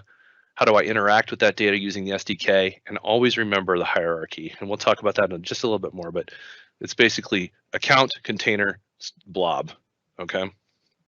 And then the other thing about storage is going to be what archiving retention plans do you want, and whether you want the hot, cool, or archive options. So again, for Cosmos DB, NoSQL database, you should really take some time to make sure that you understand replication and data distribution and how that's done throughout the globe with Cosmos DB. But also, what's most important is to understand these consistency levels, because once it is being replicated around the world and how these different regions are going to read, what access they're going to have, depends on what you set. And you should be aware of what the different boundaries are here. So strong consistency level means that everybody has to have it committed before anybody can see it. So if I commit in my region, I may have to wait. It could be seconds, it could be, you know, a minute or two for every different instance to have replicated and reported back that that commit has completed, so that no matter where I read it from, everybody gets the same result. So that's the most ACID compliant, I guess, where everybody has the same consistent read across the entire world. Strong. Eventual is kind of the opposite of that. That's the weakest as far as that goes. And what that means is that if I committed in my region, I may see that read immediately, but someone in a different region might not see that read for another minute or two. And so, you know, bounded staleness is going to give you a window of time that you want to wait, you know, before it's available. So maybe it's 20 seconds or 30 seconds, and then it says, okay, start sending the data we just committed, even if it hasn't completely replicated. So just kind of do some research into those. They have a couple things in the Learn documents where they show some piano notes and how those kind of iterate and how the propagation happens and the different read consistencies. It's definitely worth your time to look into that a little bit before you take the exam, just in case it shows up. We already pretty much talked about the API. Again, the recommendation being SQL, Cassandra, Mongo. Those are going to be, again, for most of your lift and shift of existing applications. We didn't talk about the table API much. The table API is basically Azure storage tables, and it's a key value pair. It's very powerful. It's actually a little bit cheaper than Cosmos, but you can use Cosmos DB on table API to do it. But again, when you're using your Cosmos DB, you're likely going to be using SQL. If you use the table API, it's likely going to be through Azure Storage, and it's just a little bit cheaper way to do some of your key value pair NoSQL storage if you don't necessarily care about the replication and the consistency that you get with Cosmos. Every default Cosmos DB has a throughput of request units of 400. Now you can ramp that up, but you do pay by request units, and each request unit is a read of 1 kilobyte of data. So if I read 100 kilobytes, that's 100 request units, right? It's basically not 400 reads. Don't get those confused. It's 1 kilobyte per request unit. There's two different types of partitioning that you need to be aware of, logical and physical. And so logical partition is the data being partitioned by key, such as a field in the data. Now, NoSQL doesn't technically have fields. It's JSON documents, right? So it has a structure, but you put a partition on your table, on your container, and I come from the SQL background, so that's going to bleed in a little bit. But on your container, you'll put a partition. That partition is sort of like a primary key, and that is the partition then allows you to group data almost, and that combined with every item that you put into your container also gets a backing ID, and so the ID and your partition form an index, if you want to think of it like that. Okay. So that logical partition allows you to partition your data based on some key value. Now it's very, very important as you create your partitions logically that you choose something that has a lot of diversity, because you don't want to have really bad partitions, such as I'm just going to partition on a user's favorite color. Well, you're going to have hundreds of users that have blue and hundreds of users that have red and hundreds of users that have yellow or whatever. And that would be really, really bad for your performance. So what you want is to find something like a user ID or a file name, something that's unique enough that it's going to have diversity. Just so you know, Cosmos DB uses hash-based partitioning. So when you write an item, Cosmos DB hashes the partition key value and uses the hash result to determine which partition to store the item in. The Cosmos DB then stores all items with the same partition key in the same physical partition. And the choice of the partition key is an important decision that you have to make at design time. Again, you must pick a property name that has a wide range of values and has even access patterns because of that physical partitioning. Additionally, you should practice and look into how to write a trigger or a store procedure in Cosmos DB using JavaScript. And so if you did a function, for example, the first part of the function retrieves the context, or the store procedure, the first part's going to retrieve the context you're working in. The second part's going to read the document. Third part's going to manipulate it. Fourth part's going to set it, or whatever you're going to do with that. Basically, like if you were writing a trigger to respond to something being created, you then might also append something to the data set based on that with a JavaScript trigger. Signing up for a Cosmos DB is pretty trivial, but it's important to note a couple things. Every single account gets one free Cosmos DB, and now they have this new serverless as well, which is a really interesting offering. I haven't played around with it too much, but I think it's going to really bring some new players to the table, because the serverless will allow you to possibly have more of a consumption-based Cosmos DB. I'm not sure how they're going to set all that up, so I can't really speak to it, but I think it's going to be important especially for test environments and training and learning, because I think it's going to offer some real flexibility there.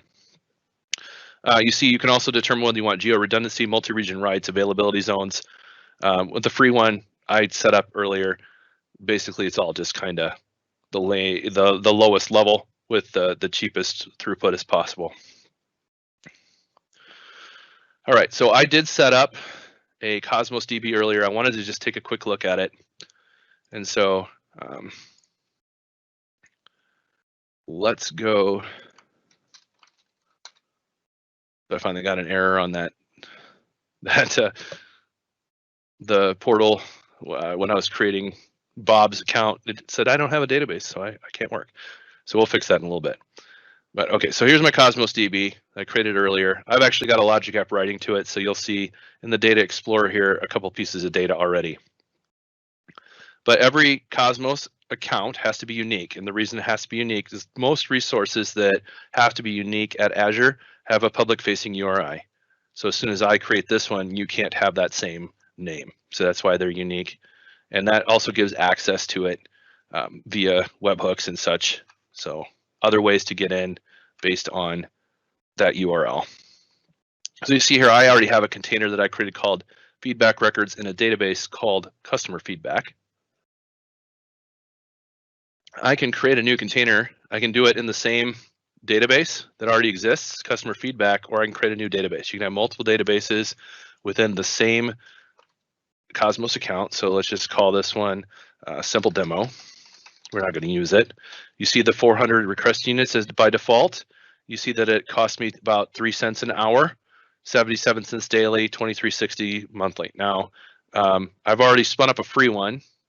So this is hopefully in my free account. Hopefully, I don't know if this is going to cost me. I'm not sure, but this container ID is just going to be demo container. And my partition key. So this is really important because this is how I'm going to group data. So maybe in this one, I want to use a file name. Now, if I create a very long partition key here, that's fine. You just have to make sure that you use that if you're ever writing code against it. We were doing a thing just recently where a guy was struggling with getting his data and it was because he made this real long partition key and he couldn't get access to it because the code was only looking for the first part of the root. And so it was just a really tricky error to find. So this is a simple partition key on file name, assuming that whatever files I put in here or whatever data I had put in here, the file name would be unique enough to partition it well. So really that's all I wanted to show you on the Azure Cosmos at this point.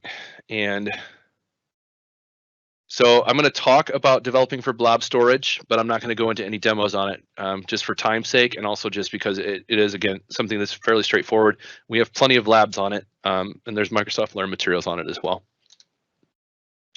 So the main things you need to know when you're working with blob storage is what type of container you want to use and what plan you're going to use, and then of course how you want it replicated or readable in different regions, what the different SLAs might be on specific tiers, and how often you're going to do reading and writing also will determine your tier. So when it comes to blobs, a lot of times you'll be using containers for unstructured data. Blobs and containers are going to be things like videos, images, music files. Now there's file shares as well, which is going to be like your SAN storage in a traditional network. There's also the table, which is again the table API, which is just that key value pair, simple NoSQL, less expensive than Cosmos, but much less robust. And then there's storage queues. We'll talk about that at the end of the day here, but storage queues is going to be a way to queue messages. The different plans that you can get are general purpose, which is just basically any type, standard or premium, has access tiers and best replication options. There's also block storage or block blob storage, which is just a storage type to let you do block blobs. There's also append blobs. You have access tiers in the standard plan only. In the block blob plan is just the premium plan with no access tiers and only local redundant storage. So this may be something very local to you. And file storage is also files only and only local redundant storage. Every single piece of storage that you do at Azure these days is encrypted at rest. So just know that you don't have to do anything extra to encrypt your data. It's already encrypted at rest. Redundancy is important when we're going to go out and figure out how we want to replicate this stuff. So local redundant storage is again going to be the easiest, cheapest local plan, but doesn't have a lot of redundancy. And then it starts to spread out as you go from there. You have zone redundant storage, geo redundant storage, read access geo redundant storage, geozone redundant storage, read access geozone redundant storage, and then different tiers within each some of these as well. So a lot of times you'll just get the RAGRS or perhaps the newer RAGZRS, depending on what you need it to do. But then once you select your storage redundancy, you're going to also select what tier you want to put it in. So if you're going to be using the data often, if you're going to access the files a lot, very, very frequently, you need that to be in hot storage. If it's something that is not necessarily going to be accessed frequently, but still going to be accessed on a regular basis, maybe once a week or once a month, maybe throw that into cool storage. And if it's something that you just need to keep, but you're not going to need to access it, you throw it into the archive. Now, this is really important for something like legal documents or retention, where you just have to have something that you keep it around, but you're never going to look at it unless you get a requirement that's, somebody's auditing or somebody is suing or whatever it might be.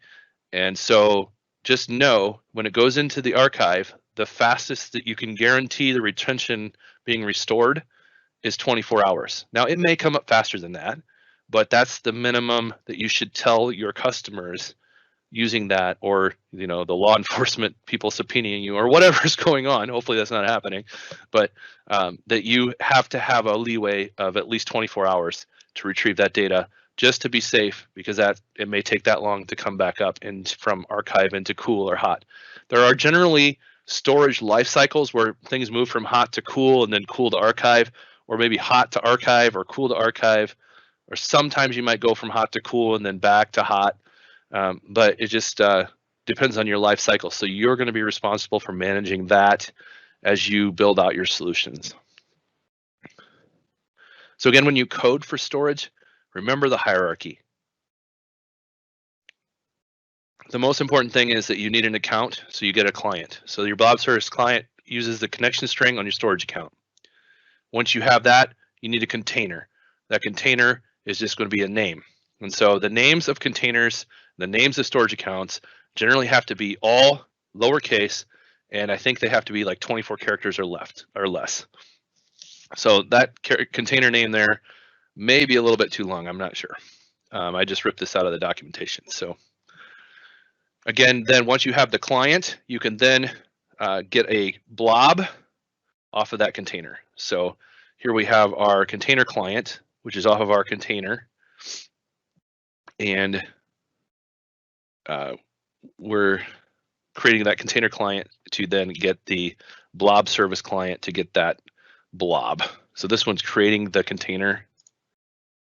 And then here's some more code where we're getting the local path, getting that file name, basically creating it, and then we're writing it text file locally. We're then go ahead and getting the blob client on that file name. That's actually how we could create it at that point.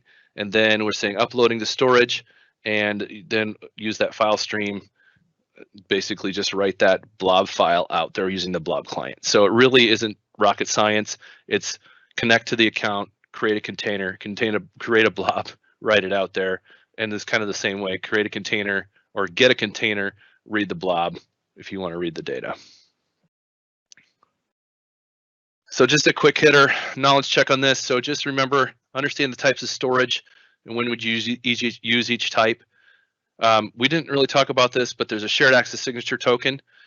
So on each storage account, if you go into the storage account, you can give permissions on a shared access token, and the token then you can set for a window of, say, an hour to allow someone access to a blob, for example, for download for an hour. There's also policies on the shared access tokens, and what the shared access signature token policies do is allow you to have a group of shared access signatures, and you can actually invalidate all of them at the same time if you're using a policy to generate them. So understand how to do the components in CLI PowerShell. That's kind of be the theme across everything. Just know that a lot of the stuff you can do in code, and you could see questions on that. What do you do if you use a policy? What benefit does that give you for the shared access signature tokens versus one-off? What are the main differences between Azure SQL, which is a relational database, and NoSQL, Cosmos DB? So you could kind of identify those things. What different Cosmos DB APIs are available, and when should you use each one? And what's generating the cost of Cosmos DB? A couple of labs that we have around all of this. We have an introduction to blob storage. We have some managing blob storage with PowerShell. We have documents in Cosmos DB databases. There's an Azure Logic app. We'll cover that in a minute here, but the Azure Logic apps also have a lab that leverages Cosmos DB, and I'm going to actually show you a demo on that towards the end here. And then we have web traffic and application gateways. So your traffic managers, those kinds of things to route your traffic. And there's a challenge on app modernization as well for app functions. That's really nice to start working with durable functions if you want to learn more about that. That's a very difficult challenge and quite fun.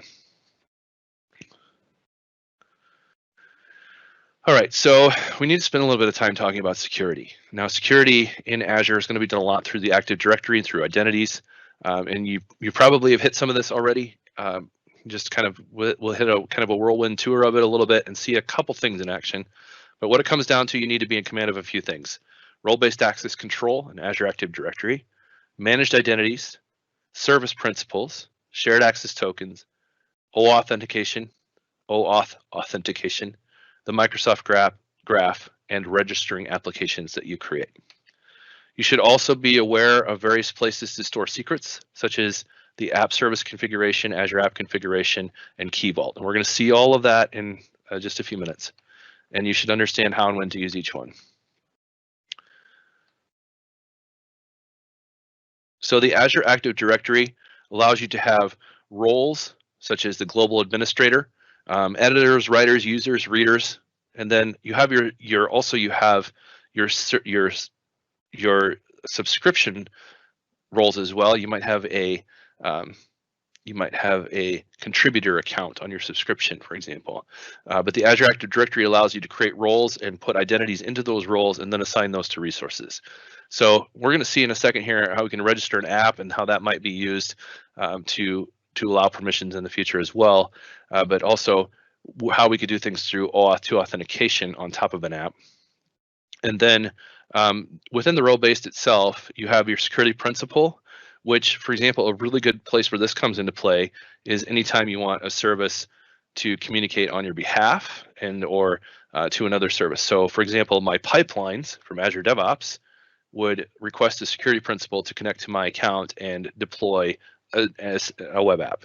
And so they use that security principal, which generally has a time limit or has the ability to be easily disabled if something goes horribly wrong. And then you create a role. The role then allows whatever you want it to be and grouping of people or services into that role, and then the scope on the role. So I wanted to show how easy it is to register a function app in Azure because registering applications is really cool and it gives us some powerful things that we can do. So if I go back to my function app here, I don't think I have it open. So let's just pull that up. Actually, I was waiting for it to deploy before and I never even took a look at it. But so here we have the function app. The function app has functions in it, which right now I don't have any. So let me just add one quickly. This function, just so we can see this. We'll just develop in the portal. Here's the different triggers. You can see different triggers available. So this is HTTP trigger, so it's very easy to handle. Then we need to give it a name. So let's just call this simple function. And then again, the different authorization levels are function, anonymous, and admin. Function means it needs to have a specific key for that function. Anonymous means anybody can hit it from the web no matter what. And admin means it has to have a specific master key for the account. And so generally you're going to do function or anonymous, depending on what you want to do, and then apply other security on top of that. We're going to just do a function key on this one. And the simple basic function that's created is nothing more than a hello, whatever your name is, function. But you can actually develop them right here in the portal, or you can do a function app on Visual Studio and deploy it just like we did the web app to this. You can also set up pipelines. So there's lots of power around all these function apps that you can do. So here you see it was just spun up. It's just looking for a query string value of name. If it gets that, it says hello, you. And if it doesn't, it says, please make sure you tell me who you are. So you can actually test these right here in the portal. You can be a get or a post at this point. I don't see the specific bindings here telling me which one it is, but you can do both. The key I want to use is the default function key, and I can put my query string parameter right here of name. And I'm Brian, so let's just do that, and we'll run it. Now, if you put these on your local machine, you do have to get the Azure Function Runtime in order to debug locally, but it's really nice, and it gives you a really good way to do that. So this is how it works, and we have a function app that works. So my function app right now is out there, but I want to actually make sure that I have this registered. So what I want to do is I want to go to the authentication and authorization, and I'm just going to turn this on. And I'm going to say you have to log in with Active Directory or you can't do anything. And I'm going to go ahead and just say I want Active Directory to be my authentication pattern. So you might think I'm done, except for I didn't hit save. This is the one place that's a gotcha. It's a really bad gotcha. It's like if you forget to hit save here, it's a really big problem. So all I did there was I locked down my function, so you can't just hit it from the web. You have to log in, and then I gave an app registration on that function. So if I actually now go into app registrations, then here, I should see my function app right here. So you see, there it is. My function app 840. There's the application client ID. If I dive into this a little deeper, just do the web. Oops.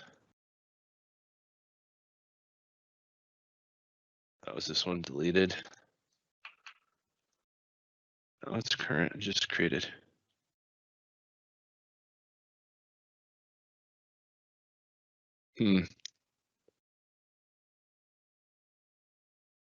Something's not quite right.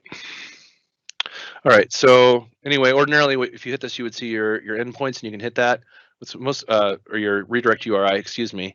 But what's most important is these endpoints for your OAuth 2 authentication. So you can see it's always going to be your login at Microsoft, likely your subscription, and then OAuth 2 authorize, same thing, subscription, and this is the token, and then you have your authorization endpoint, and then graph endpoint. So just different ways you can connect here. And that gave me an app registration, which gave me an application client ID. And that's how this would actually communicate then within other services. I can now add that in as I can add this application client ID in to allow to do things later, other services. So.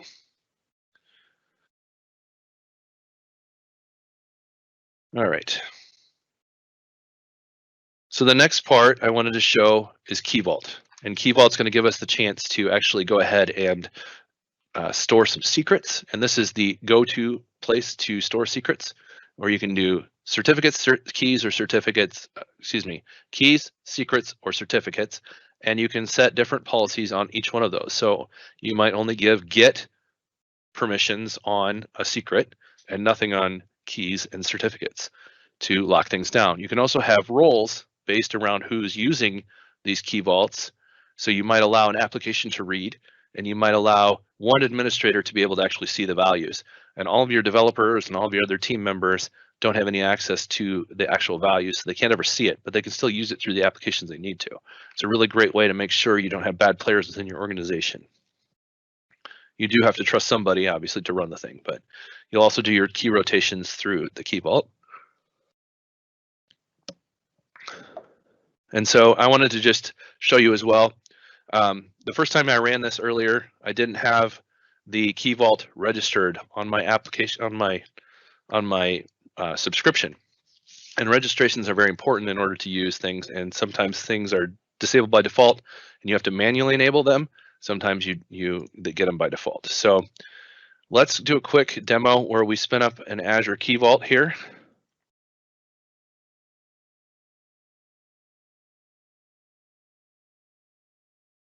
And this won't require the registration, obviously, because it's already taken care of. But let's go ahead and create our Key Vault here.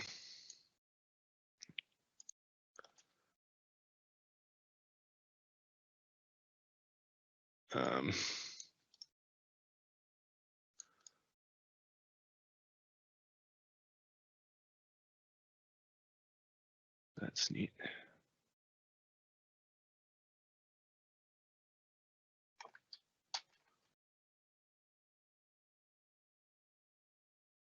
Okay.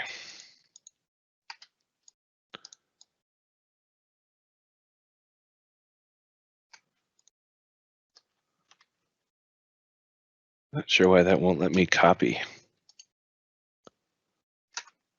Oh, you know what? This might have timed out.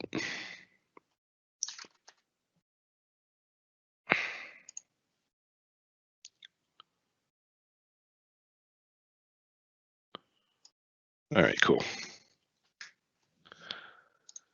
So that's going to be my Key Vault name. And there's my Key Vault resource group being created. And now I'm going to create a Key Vault. And so, sorry, that was the resource group name that was posted before. So now my Key Vault name and the Key Vault create. So AZ Key Vault create on a location with a name in the resource group. And I already have a Key Vault name that exists. Oh, I already created this earlier and I didn't delete it. So let's just do this.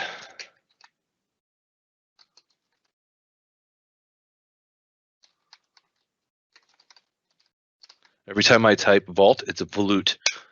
It's awesome. All right, so let's run the AZ Key Vault create again on that now. Now this will work because I've already created one, but this time there won't be a conflict.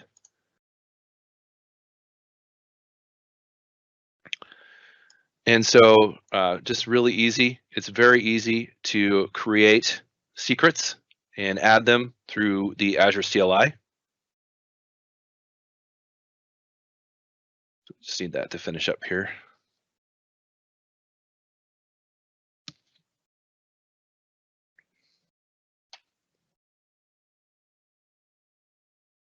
All right. So here what I've got is a secret called some connection string, and I did AZ key vault secret set and the name of the secret, the vault name, the value I wanted to set. So again, AZ key vault secret set name, secret name, vault name, key, vault value. And it did that, set that out there. If I went out and looked at my key vaults now, I would see 2 there, and it would have the one that we just created would have that secret in it. And I can get the secrets, all of them that are in the vault. And you see that each one has an ID, which is an accessible endpoint, and it has other information about it and the name. So an ID and a name. And a lot of times, if you have the ID, you don't need anything else. But if all you have is the name, you'll also need the key vault name. So just keep that in mind. So if I want to see here, I have the secret ID, and that's going to be HTTPS AZ-204, that connection string. So that's going to be my key vault ID. So if I set my secret ID here, sorry, it's my secret ID, not my key vault ID.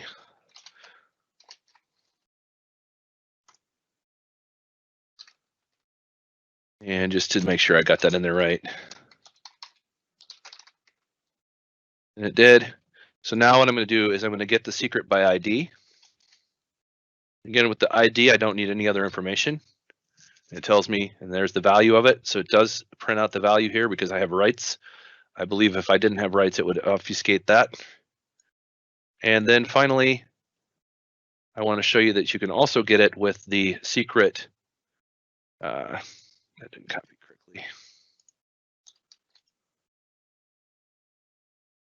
correctly. By the name and vault name. So again, if I have the ID, that's all I need. But if I don't have the ID, I need the name and the vault name to map to. All right, the other thing I wanted to show you, now that we have some stuff going on there, is I wanted to go back to my key vault here. So I'll have 2 in this case because okay, yeah, so I did delete the other one and just still it registered or something. So here's my secrets. You see that some connection string was done here. If I reset this over and over again, I would get different versions, and each version can be accessed through the ID with the appending that GUID at the end of it, which is really cool. If I want to create a new one, I just create a new one here. I just do that. I can say, it's manual, and the content type, whatever, activation date, expiration date. So I can do all of that through the portal here if I wanted to as well. But what's most important about a key vault, and this is where it's going to be most critical, is how the heck do I tell people who can get to my key vault? And so this is done through access policies. So if you remember earlier, let me see if I can get this open without the extra window. Yeah, okay, there we go. So earlier, I was talking about how you have key permissions, secret permissions, and certificates. So here, Boba Fett has everything pretty much out of the box. There's a couple more cryptographic things I could add, but Boba specifically has a lot of access. Now, I don't want my function app, though, to have a lot of access. So I might just do a secret management. And instead of doing all 7, I might actually just do list, or I might just do get. So if I just do get, the app itself has to know the secret name or that URL to get the ID of it, or it's not going to be able to access that key at all because it can't list them to find them. So that's a really secure way to make sure you can't just go randomly spelunking into your key vault to find all the key names and hopefully match one when you say, I maybe want to get this other one now because I know it's out there. In order to work, it has to have the specific name. It won't let you list them. If you want to give list and get, it's just a little less secure.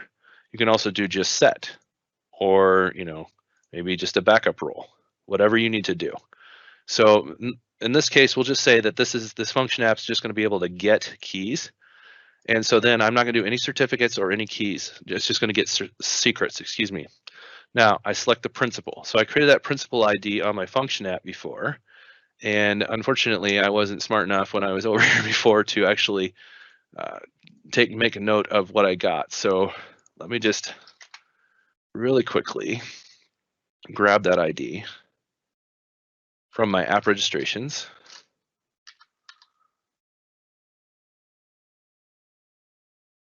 and the application client ID here. I'm going to grab that, and then I'm going to paste that here, and there's my function app 840. So we say, okay, my function app now is going to be added with only get permissions on this secrets for this vault. And I added that, but I didn't hit save yet. And so if I forget to hit save here, then it won't work. I cannot tell you how many hours of development that has cost me when you're trying to save things, and or you think it's saved now, it's right there, and then you navigate away, and the next thing you know, you forgot to hit that save button, and my function app still can't access the key, and you're like, what is going on? So just make sure you check that. But really, that's what I wanted to show you about secrets and Key Vault and interaction between identities and principles at Azure. It's pretty cool stuff, and it gives you a lot of control. You could also do that for users. It doesn't have to be a function app. It could be any of your users as well.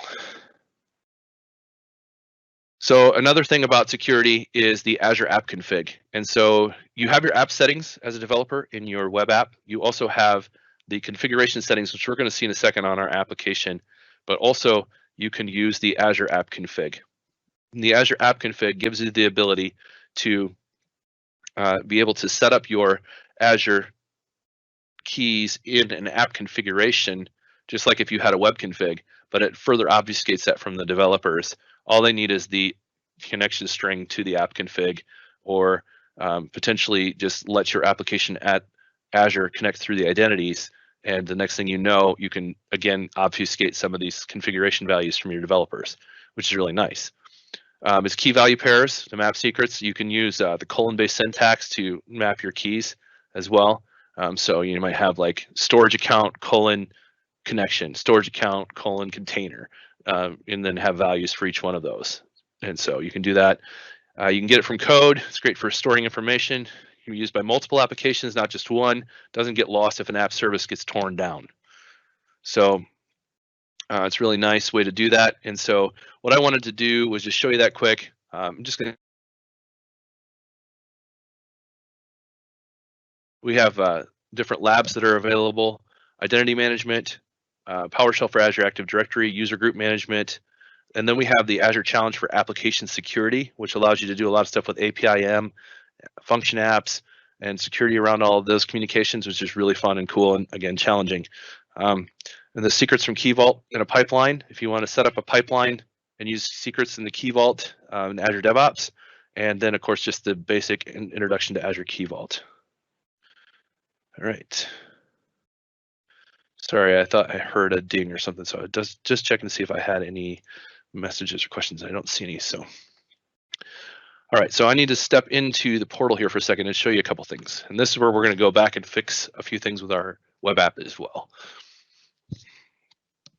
All right, so I pre-created a configuration, and we're not actually going to access it today, but I just wanted to show you app configs. So app configs are out here, and I created this one called Simple Auth Web App Config, and it has an endpoint. So I can connect to this from my web app using this endpoint and identity, basically telling it that I'm authorized to do it, and that's really nice. So that's all I would need. It has the the config explorer, which is where I'm storing secrets. So here I just have an Azure app config key or something, and you can edit that. You can add, change it, whatever you wanted to do. So it's just like an app config you would have in your file or in your project, except it's self-contained within Azure rather than within an application. So you can share it across applications. Again, only certain people need access to this, and as long as they have connection strings. So you would put your connection string in your code to connect to this app config from local. But once you're out at Azure itself, you could just store this setting inside the app config itself on your web app with the endpoint and setting identities to communicate. All right, so let's go back and fix a few things on our web app before we move forward with App Insights. So you heard me talking about the app config. This is our plan. So we want to go to the actual web here, and on a configuration here, we can do some values. So the nice thing is there's a couple things set up already here. Now I don't have I don't have application insights set up on this, which is unfortunate. So that's a little unfortunate for me for later, but we can fix that in a second. But what I really care about right now, first of all, is the connection string to my database. So we created this database and we have the server name here. You see show database connection strings. And so I'm going to go ahead and just do that. And then here's my connection string. I'm going to go ahead and put that in a notepad.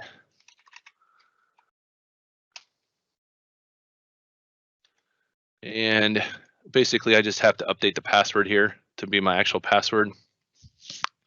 Everything else is just, connecting to the database on 1433, the initial database catalog name, the persist, the user ID, the password, multiple active result sets, always on encryption, trusted server certificates, and the configuration timeout. So just let me put this password in here quickly.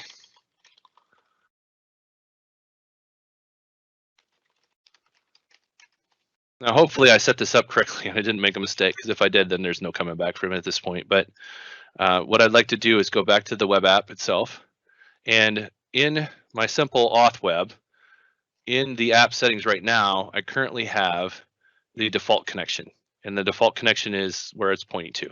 So what I want to do in my app plan here is create a new connection string called default connection and set that value, and it's an Azure SQL. And I'm going to go ahead and put deployment slot settings, so this stays with the deployment slot. So if I swapped out slots, then we would have the slots stay here later. So if I create a deployment slot, oops. So once again, shoot, sorry. Once again, I forgot to hit the save, and then I accidentally hit the wrong button. So now we have to wait for me to correct that error. All right, default connection value and SQL Azure and deployment slot setting, and OK, and save, continue. Lots of clicking.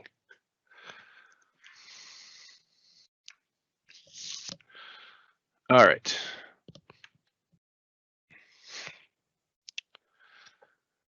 So the next thing we need to do is try to run the app, which I think is still going to fail, but maybe we can get the web app to work here.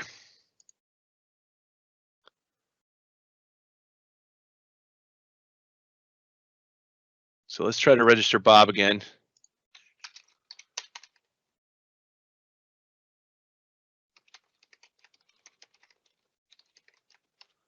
And let's see if it works this time to connect to the database, or it tells me I need migrations. It's not going to let me do that. Okay, so when this happens to me and I get frustrated, what I do is I just go ahead and run the migrations from my local dev box for a second.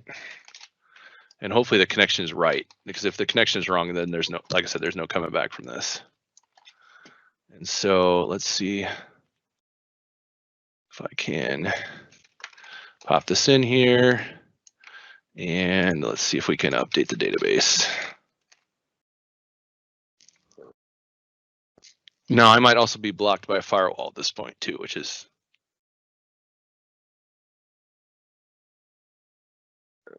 excuse me.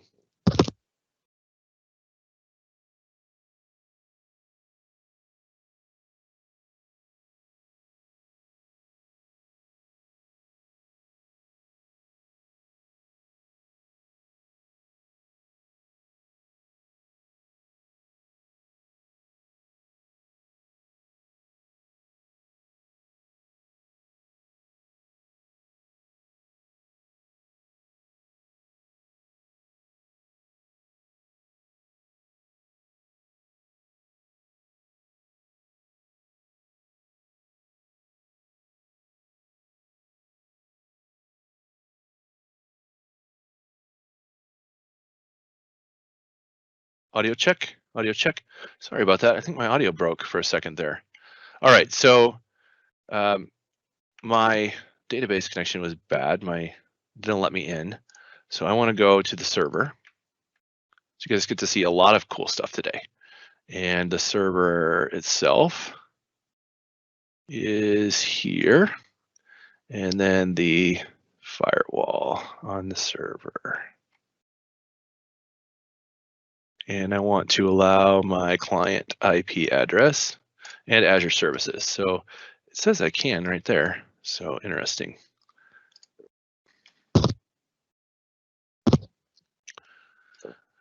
All right. So let's try. Well, let's try this again, just in case. That fixed that error.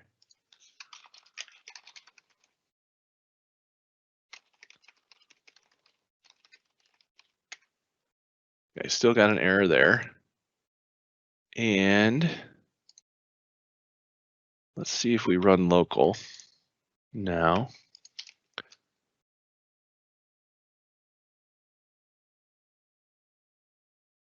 Sorry, I don't want to run, just run the.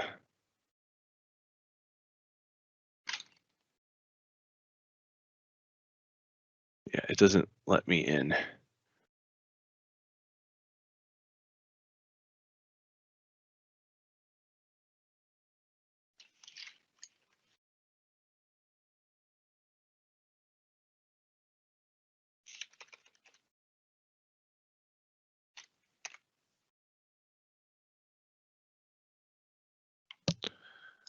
All right, that's fun.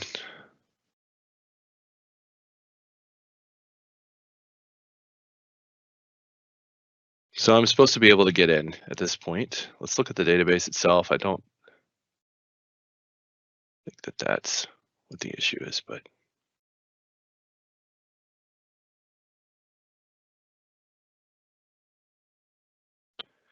Let me just take this and put it into SQL Server Management Studio quick.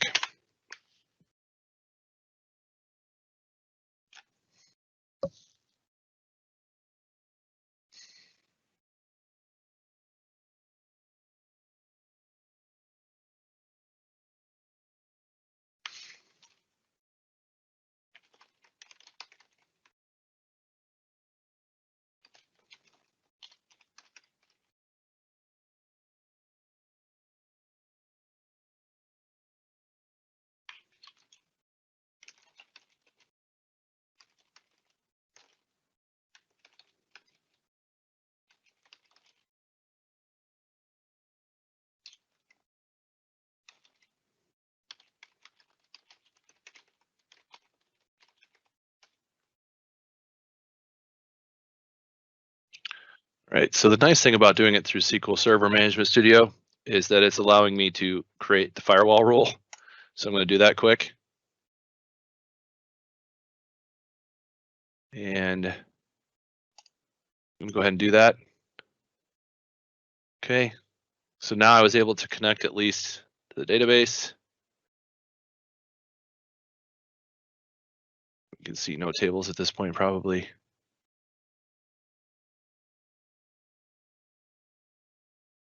And then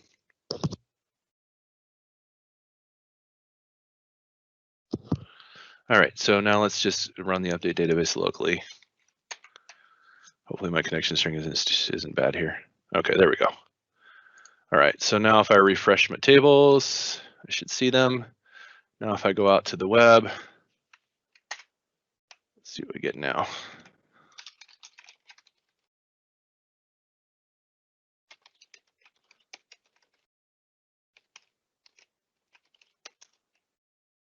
All right, so Bob's in. All right, so we got our database wired up, which is awesome.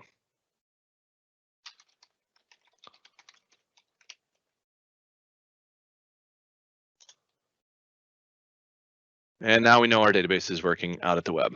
So a couple problems there, but a couple ways to troubleshoot it. Awesome. And we're good to go. So the nice thing is that proves that our configuration here is able to put that default connection string right here. We could have moved that to the app config as well. And the other thing I wanted to do was application insights on this instance. And so I want to turn this on. And hopefully I can create a new one here. And so we'll call the simple off web. And let's see, so I currently have a couple of log analytics workspaces, and these look like app insights, so we'll just keep those. And this is .NET Core. And we're just gonna do this.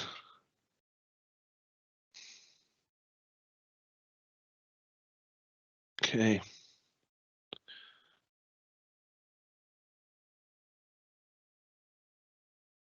Default here.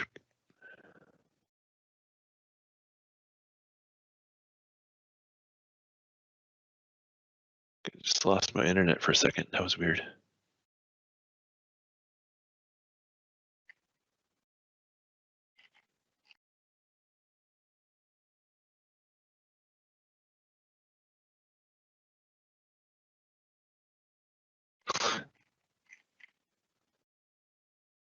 I have an error somewhere. So you note that it's also saying it's going to put the instrumentation key in the app settings, which is what we want. But why won't it let me apply?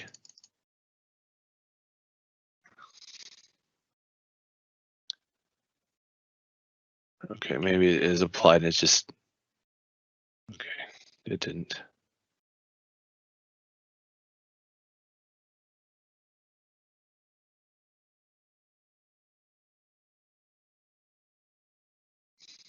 That's brutal.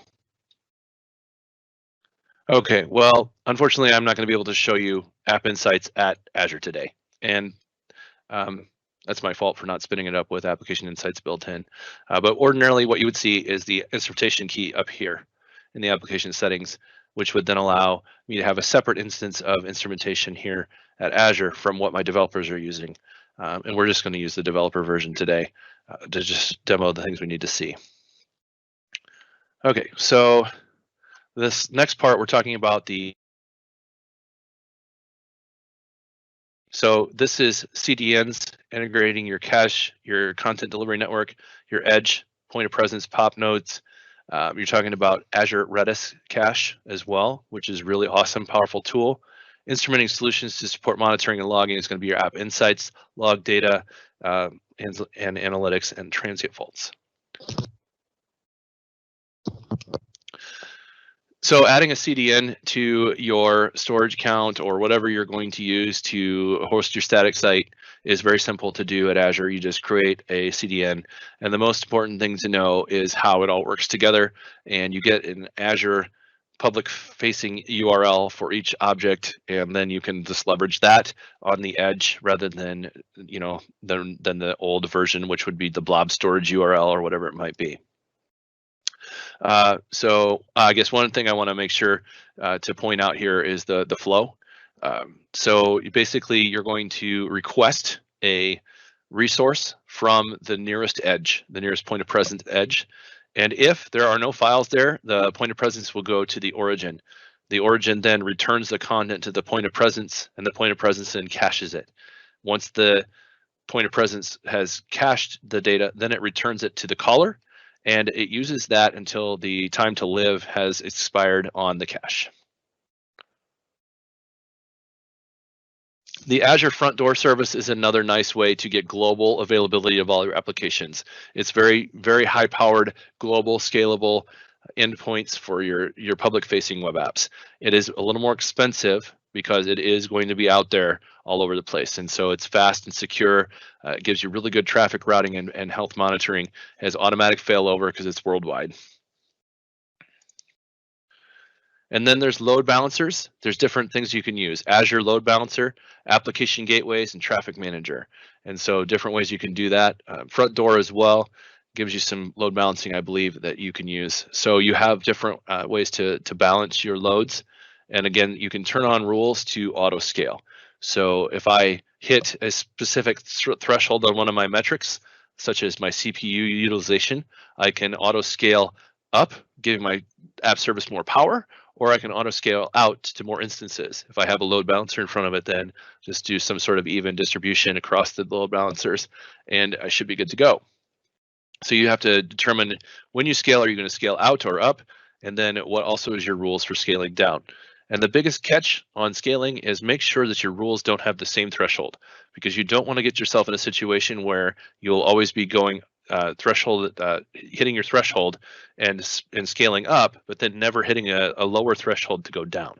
So if you create metrics on CPU usage, for example, you might say scale up when I'm 80 or greater, and scale down when I'm 79 or less. Don't say 80 or less, obviously. So you just don't want to create that conflict.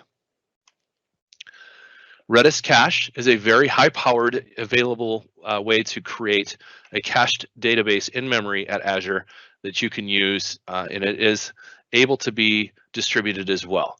This is really nice because it's just a layer of cache that's very quick and powerful that you can use within your applications.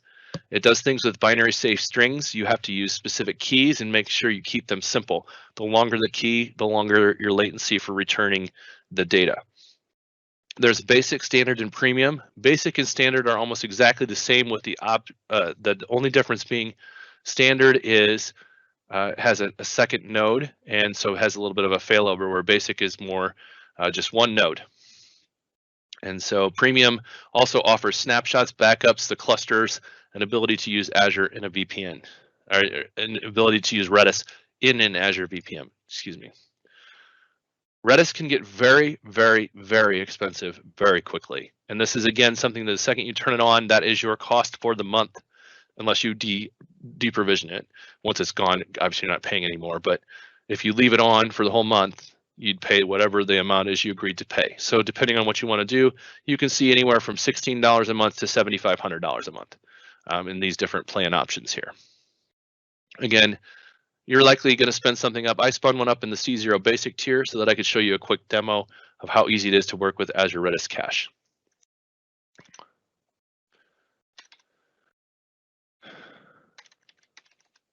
And so I spun up a Redis Cache instance. The Redis Cache has some easy ways to get to it. So if I'm just going to go to my Redis here,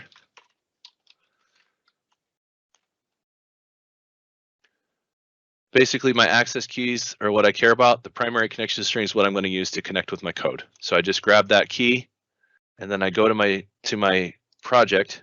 And what I've done, and this is available on my GitHub, is this project here. If you want to demo this yourself, it's available at my GitHub. So github.com /Gorman Redis demo. It's also available as a blog post on my blog. So if you go out to courses.majorguidancesolutions.com and then /blog, you would be able to see the Azure Redis cache here that I did a while back when I was studying this for the 7486 or 7. Yeah. So you see, but this hasn't really changed. And so all this information is the same, but that has the link to my Redis demo as well. And this is a .NET 4.7, so it's a little bit older. It probably needs to be upgraded, but it's very simple to use. And what I did here was I obfuscated the connection to a different file. So that in that file is just my cached connection value, and that's my link to my Redis cache, that connection string we just saw. And so this is just going to read it from there, and it's just not stored in my Git repo that way. This is .NET 4.7, so user app secrets aren't available.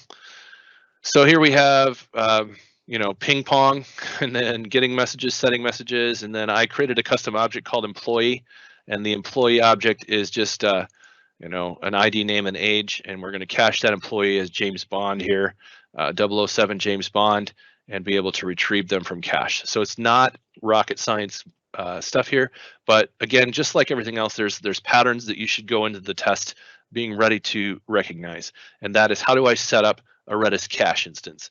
I need a database. That's the most important thing to do first. Get my database. I get this lazy connection, get database, and then I'm going to set up on top of that database with that cache command. Then I'm going to do execute or string get or string set. This is a serialized object, so cache.stringget, and then this object is still a string, but it's a deserialized object. So we just serialize the data, pass it in there on a string set E7 with the data as a serialized object. So it's really, really straightforward and easy to use. Again, create your database in this cache. So this is getting the connection. And the connection, again, is just that connection string, getting that set up. If you look at this, here we go. So basically it's going on getting this connection and using this connection multiplexer.connect on that connection. And that's what's returning this lazy connection. So First thing I want is a connection multiplexer.connect on my cache connection, which is my connection string. And then I use that variable as an iDatabase. And I'm going to then do execute string get string set, things like that on it. So I'm going to run this. It's just going to run out against my Redis cache and do a bunch of operations. You see if I send ping, it sends me back pong. Get message is working, set message is working. Get messages shows the one that I updated. And then you see here's some client lists with some IPs that I made up. And then, or that's actually a current IP probably. And then my serialized and deserialized object. So not a lot of rocket science here, but just really easy to use Redis cache to perform high-level memory caching in your applications that you can use then in Azure very easily.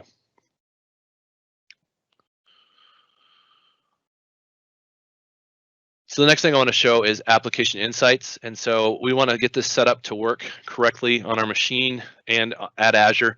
Obviously, like I said, the Azure stuff isn't working today, but with this, we have our app insights on our web app. It's very easy to set up. We just right click on the project, select add application insights telemetry. It wires it up and we don't have to do anything else to include it, but we do need to have a little bit of code in order for it to work. So when I created it, we're going to select the Azure application insights so that we can wire it up to report stuff at Azure so we can see it in the portal. And then you'll see that this is created by default, but you could actually override the builder here if you want to add more to the application insights telemetry. And then you just leverage DI to get the telemetry on controllers. So I had this implemented in simple web app to save time. Unfortunately, because that was all screwed up before, we're going to do it manually. So we're going to say add application insights telemetry, and we're going to use our Azure application insights, and we're going to select the developer application insights to connect to. And you see that's going to put a connection string value in here. It says put it in the local user secrets file, but it does it. It's really neat. So if I do this, it's going to get all set up.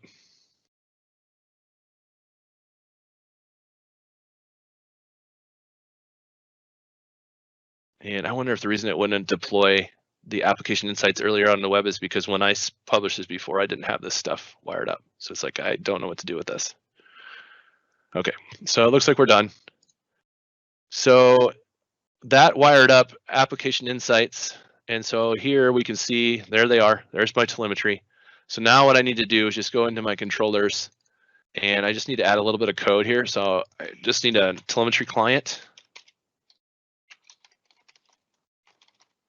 And then we need to bring in the using space for that, app insights. And then I just need a private read-only telemetry client.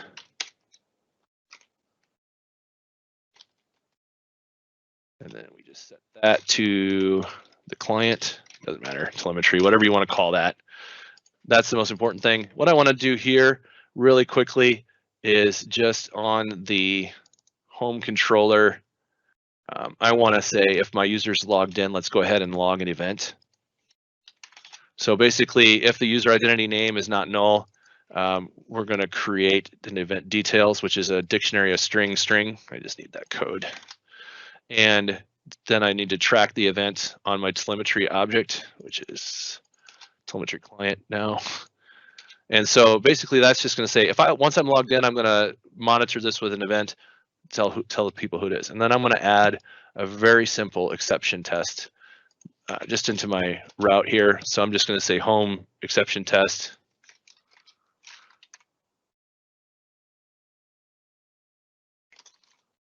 And that's going to give me the ability to then say this is a test and track that. So all I did, I right clicked on the project, said add application insights. I said, selected the one at Azure. It then put the instrumentation key here, which would have been better to have put that in my user secrets, right? So if I had user secrets on this, which I don't right now, right here, I could move that to this user. So there it is, it's right there. But for some reason, it's also right here. Okay, anyway, maybe if we took that out, it would still work. I'm not gonna mess with that right now because I don't wanna break it. We don't need any of these either.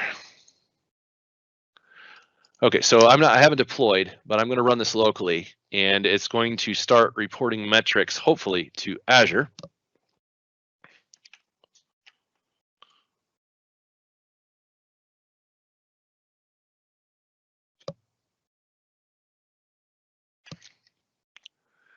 So before I do anything, let's go to Portal, and we'll go to our simple web app, and let's look at the application insights. Oh, this one isn't. Let's go to the application insights itself, and we'll find the developer version, and then we'll go to the live metrics here. Now this should be reporting and registering that something's connected, and it is. If it wasn't, it would have failed already. It would have said something needs to connect. Okay, so now we have those. Like how Azure does that. Sorry. Okay, so now we can see the sample telemetry there. So just trust that over here, I'm going to log in as Bob and watch what happens here. Exception. Invalid login attempt.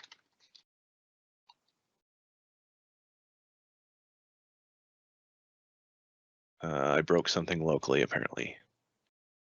All right, let's register a new user. Make sure Bob is registered. He is. So why can't Bob log in?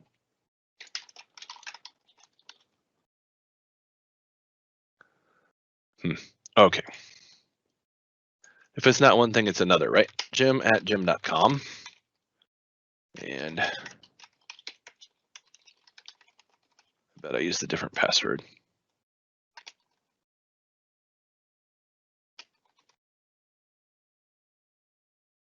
For real?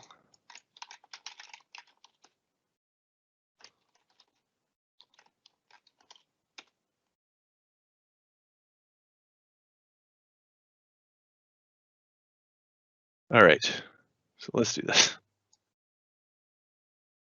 Okay, so you see it's logging everything, which is nice at least. This is my developer instance. So at Azure, I'm still making a record of what my developer is doing, which is scary and crazy all at once. So Jim@jim.com.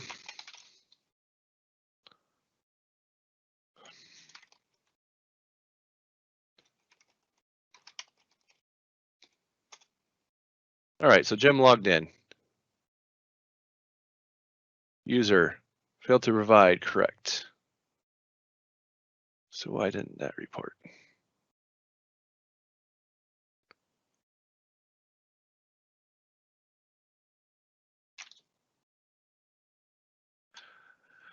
All right, and it rains, it pours, I guess. Let's try the exception.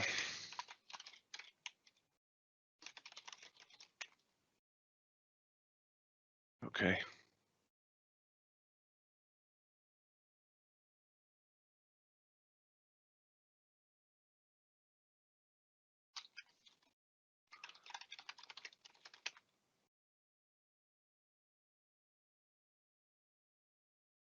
All right, well, this was working earlier today. I'm not sure what I broke this time, but basically I've got my telemetry injected.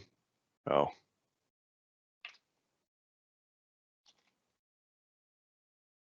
No, that's what I did. Okay.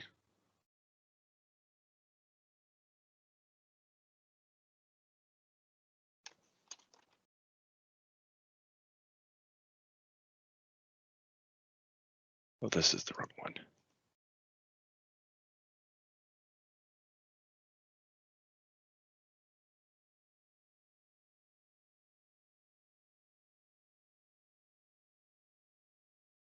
All right, so it's supposed to be tracking the event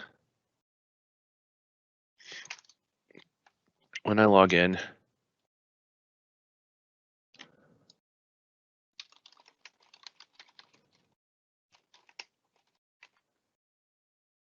All right, and my event details is supposed to show username, Jim. Supposed to write that out, and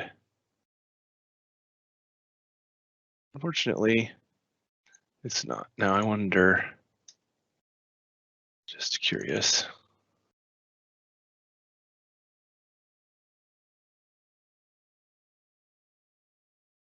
My instrumentation key is D127.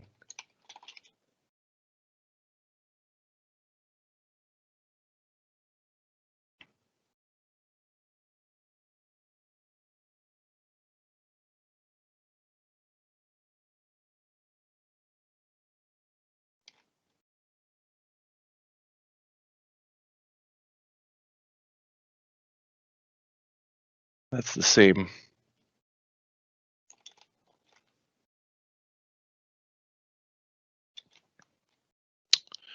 All right, I'm not sure what went wrong there. Let's publish this out. Let's see if that helps the other issue, but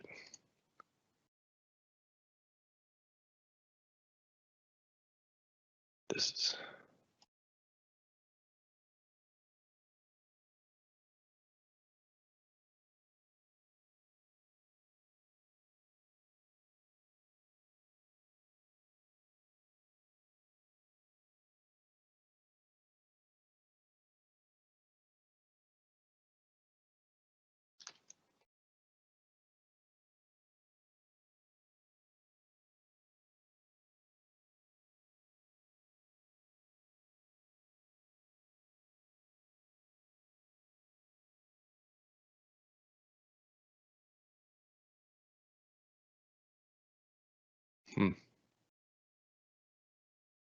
It's frustrating when you have something cool to show and it doesn't work for you.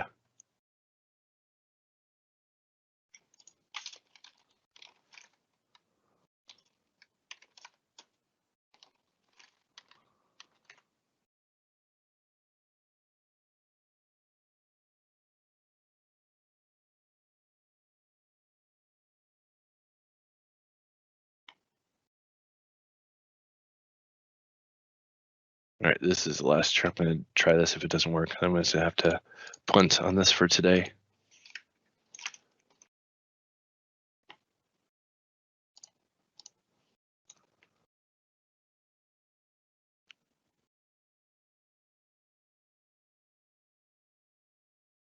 Yeah, I'm not sure why it's not cooperating for me. What I set up wrong there. Had that worked, oh, there it is. Look, there it is. Hey, it's finally showing up. Okay, so something was just not playing nice, but you see it's very easy to get your metrics to report. And then once you deploy that out, had I set this up correctly on the app service to begin with, I could have easily had the application insights involved here as well. And maybe now that I have the code deployed, it'll let me do this. I'm creating a new one in the central US. There we go. Okay, so the code wasn't ready or something.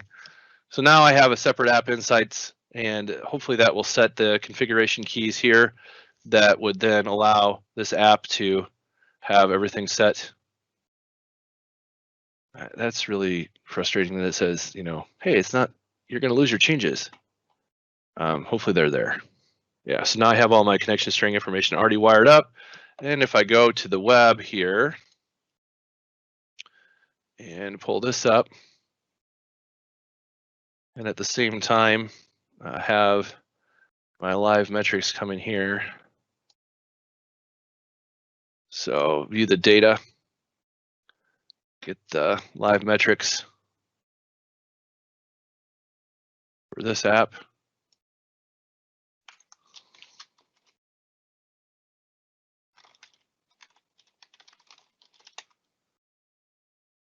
And there we see it's tracking everything that I want it to track, and it's doing it locally, separate from what's out at app service. So really nice way to quickly do some stuff. I do it here again. It won't actually report that at my production app, which is what I want. I want to keep that separate. So, all right, cool. So I haven't checked for a while. Let's double check that there's any questions. Don't see any. So, okay. All right, so we're almost to the end here. And so again, some labs for working with Traffic Manager, Front Door, Azure Monitor. The Azure Developer Fundamentals Challenge is something I would definitely recommend you try before taking the exam and hammering out, because it's going to touch a lot of the things we've touched on today. All right, so the last thing I want to show, and we're going to go really quickly on this. We're running out of time, and also I have this all pre-configured, so because I knew we were going to be close to time here. So when we're working with app services and Azure third-party app services here, we're talking about logic apps and API management and event-based solutions and service bus. So we're going to touch on a few of the critical differences between them. I'm going to show you a logic app that writes to Cosmos, and we're going to look at potentially what we would do with Event Grid, and then that's basically going to wrap us up for the day. So the API management stuff, I just want to put a plug in. If you're interested in that, want to see more about that and the security, I'm doing another live talk next Tuesday that will follow this one up with all of the information about API and security, and so that will go a little deeper there. A separate instance if you want to see that, and hopefully by the if you're watching this back on YouTube or whatever, they're already both out there for you to see if you're interested in that. There's also a blog post on my blog about the API management stuff that I'm going to be doing on Tuesday as well. So when you're working with logic apps, really there's a couple things you need to know. There's triggers, connectors, and actions. The triggers are what's going to let the logic app fire. And so this is just like the function apps. You have HTTP triggers, you have webhook triggers, you have event grid triggers, you have custom triggers, you have, you have recurrence triggers. And so then you have connectors, which are going to be things like your bindings in Azure Functions. The connector is going to be like connecting to Azure Logic Apps, or Azure Functions itself, or another service at Azure, such as Cosmos DB, or it could be Office 365 to send email, or it could be Event Grid to do some other event firing, or Message Grid, or whatever, message queue. They're orchestrated workflows. So this is like the durable functions, only it's very easy. It's point and click, plug and play. Not a lot of development, a lot of design, which is cool. They're easy to integrate and use. You can build the custom connectors if you need to, and you can use templates to deploy to other environments as you go. Now, the one caveat to this is that the cost upfront, again, is small. It's not going to charge you a lot, but the more connectors and actions you have and the more times you execute them, that's when you're going to start incurring cost. So if you start using logic flows with like loops and if conditions, just make sure you don't have infinite loops, so that you're not just executing a number of things. Or if you're using a call to something like an HTTP API request to someone else's API that will default to like 4 automatic retries, you might want to set that down to 1 or scale out the time that it retries. We found in the past that we hit an API and it was running asynchronously, and we ran about 17 logic apps all at once by accident. Well, it wasn't by accident, it was just because that's how we had things to do, and we ran them in parallel, and we hammered our third-party provider's API, and they throttled us, and we didn't get data. Well, on top of that, then everything started retrying, which made our situation worse. We ended up running like a $100 bill in one night just on retries, and it was not something you want to do. Now, $100 isn't a lot in a big scheme of things. We were still in test at the time, but if that was production and it was a bigger deal, it could have been a problem. So you just want to make sure you have something like a loop counter. You're gonna have to think like a programmer, procedural programmer back in the day, where you kind of have some checks and balances. If the loop count's gone more than 10 times, go ahead and shut it off. If you don't want to retry 4 times, make it only retry once, and maybe make it a 5-minute delay instead of a recurring or an exponential decay delay or whatever it is. So I wanted to do a quick demo on Logic App. I'm going to skip that for now. I'm going to talk about API management, and we'll show the Logic App here in a minute. So API management is a really, really cool tool. I'm not really sure what happened. There's a 5 under the C, which makes it look funny there. Sorry about that. So this allows me to build out an API for my customers with products and subscriptions, so I can throttle different people. I can put different products in place. I can create premium and basic subscriptions and give different keys to those subscriptions, and then basically build a facade on top of all my Azure Functions or Logic Apps or other services, whatever I need to do. If it's a third-party API, my customers don't even need to know I'm calling it. They hit an endpoint, a common endpoint with the information they want, and then my API management solution directs the traffic to the endpoints and the backends that I want it to hit, whether it's my own Azure Functions or an API of my own or a third-party API. Again, I'm going to be talking in more detail about API management next Tuesday in a different talk, so I'm not going to spend a lot of time on it today, but it gives you a really great chance to do all kinds of cool stuff around managing your customers and getting to a third-party API. And I want to talk about event-based and message-based solutions, and just kind of close up here on talk with a couple of the differences here. So Very confusing if you're just starting out what the difference between event hubs and event grid is. Now, event grid is a single one-off response to an event. So when I'm responding to a storage account getting a file uploaded, when a message comes in and it triggers something, it might fire through the event grid. Therefore, I'm responding to a single event. The event hub is really for data ingestion. So if I have IoT hub or event hub, I'm likely taking in big data, and that's going to be the difference between the two. And so on top of the event hub or the IoT hub, I might also have a stream analytics job to further filter that data before I then trigger other things down the chain. So if you want to say when you're going to use event grid, that's my one-off events, my response to events within Azure. I can fire events directly from my app if I want to into event grid and have other services respond. When I use event hubs or IoT hub, big data, millions of messages, lots of processing, needs to be filtered, needs to be processed and ingested into either Kafka or Hadoop or whatever you're using. Azure Big Data, Databricks, the Azure version or whatever it is, to do all of that big data stuff. And yeah, so what triggers are available in the event grid? So just looking into that, what's the difference between service bus and queues in Azure Storage? We're going to wrap up here with that in a second. What's a topic? And the topic is what we respond to, and then the difference of the pub sub of the event grid versus the, which ones are going to do your at one or your at most once or your so at most once or possibly have duplicates, and you need to be able to determine the difference between those. And then also, how do you use this stuff in your code and your applications? How do you subscribe to topics, basically? So you'll want to look into that a little bit. So service bus versus storage queue. They're both queues, but what are the main differences? The main differences are service bus guarantees FIFO queue ordering. So if you really want a true queue and you need it guaranteed, it has to be service bus. There's no guarantee of order in storage queue. Storage queue handles millions of records, and it has a kind of a funky way of handling them, but there's no guarantee of order, whereas the service bus is very much structured as a queue. So the service bus queue gives you the opportunity to do at least once and at most once delivery, meaning you can prevent duplicates very easily, and at least once, meaning that you're guaranteed that at least something happens. Service bus also leverages transactions to make sure that your message delivery works correctly.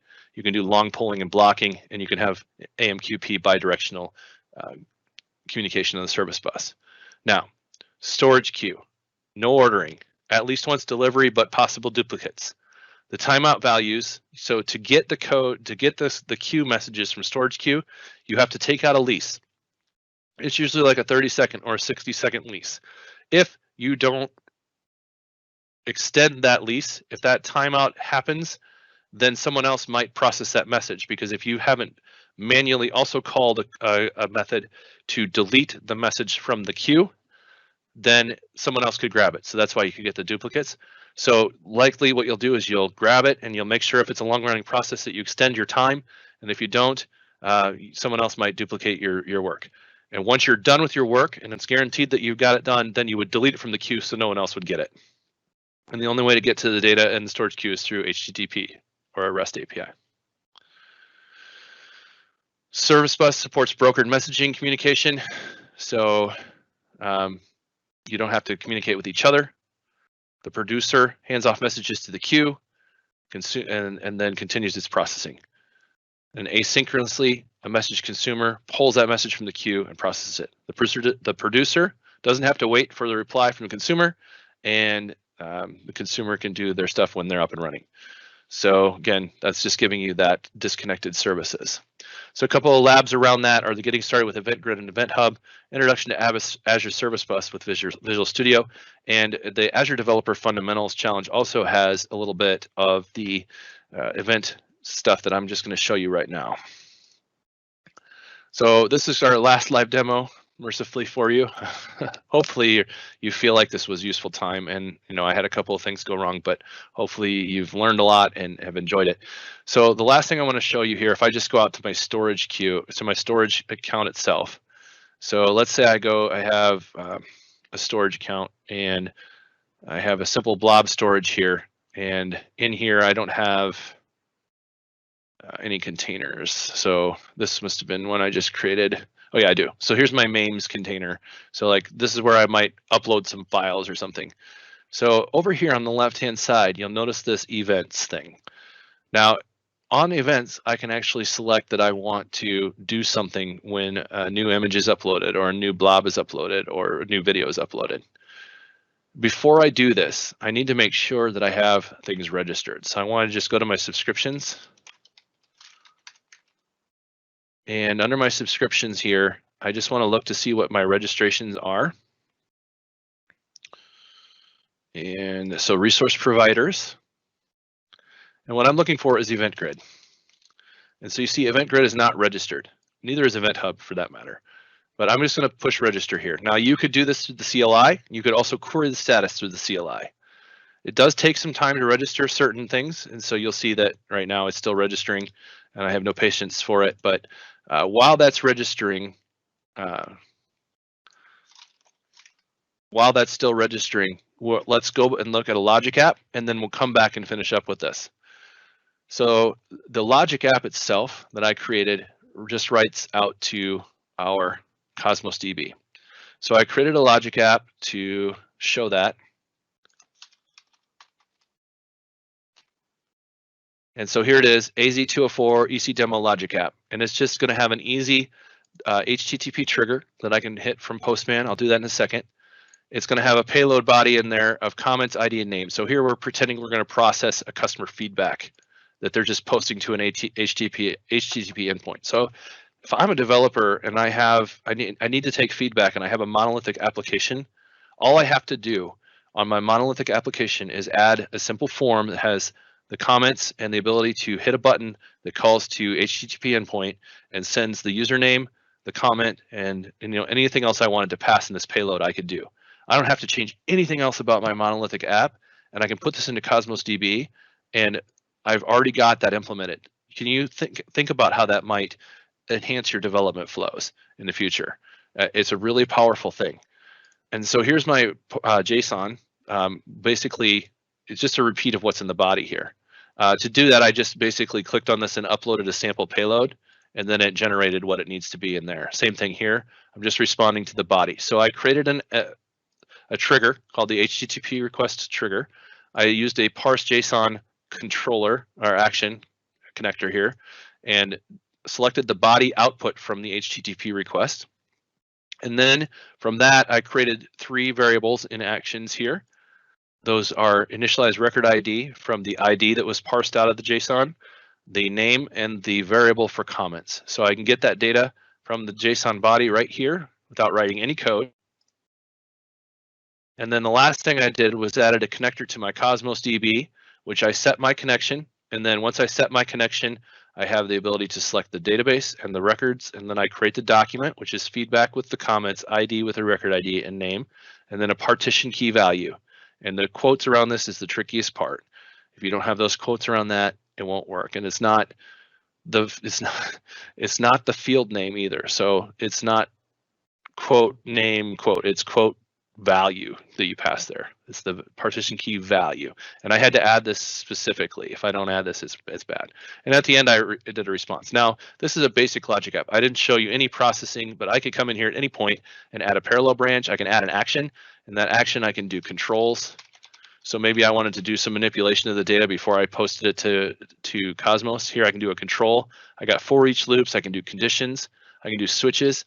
And each time I do something, if I do a condition, I can set values and I can go different branches, and then it's true or it's false. And then this, since I put it in the middle, automatically comes back to the document. It says, okay, next action is document, whether it's true or false. Now, if it's false here, I could terminate, or I could trigger something else and terminate, or whatever I needed to do.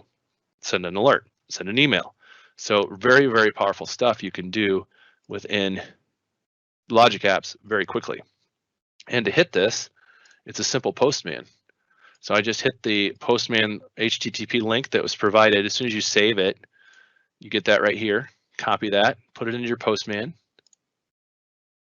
and then build your body out. And I need to do a new customer here. So we'll just do send customer 2. I get a 200 OK, success true response body, which I put here. Forgot to show that. I just said send it back that it was true. You could do other things if you needed to. Really, really powerful stuff. And so it just needs to have a unique partition here, so I can't send demo customer 2 again. If I did, you just get an error. And it doesn't tell me what it is, but it's just this bad gateway. But if I look at my logic apps themselves, I have every run, and you can see where it failed. And I can come back in here and look at the data to see what failed. And it says that one failed, and it says entity with specified ID already exists. So pretty cool stuff. I didn't have to do a lot of coding, and I'm already able to take customer feedbacks and store it into Cosmos and do whatever I want. If I go back and look at my Cosmos, then so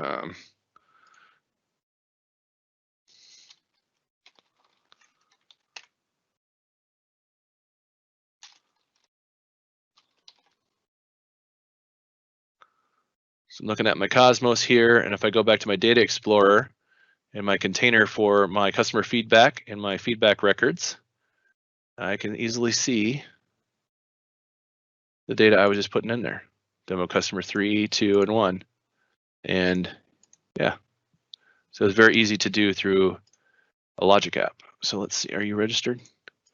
Okay, I should have done this earlier. So what I wanted to do here is have that be registered, and then it would give me the ability to add an event to the storage account, which I just closed by accident. All right, we'll come back to that in a few minutes once we're done with this last part here, if we have time, and see if we can wire that up quick. Additional resources. So you need to go through the learn stuff. So I built a collection, BL Gorman collections, and then whatever this is. And basically that's out at Azure and learn, and it just has all of the modules. You can see I haven't done them all, but this is all the stuff that you should go through before you take the test, because these are all things that could cover what we've talked about today, and more technical details about it, some practical examples that you could work through. So give yourself some time to do that, as well as the labs that we have provided if you're taking one of our courses. There's also this cool Learn Cloud Challenge. So Microsoft has Cloud Skills Challenge. You can go out there, you can sign up, and you can tell them you want to do this, and you're going to do one of the learning paths. So maybe you want to do the 204, and you sign up, and when you complete it, they might give you a voucher. I'm not sure how long that's going to last. It looks like through February 28th of this year here, so just another month.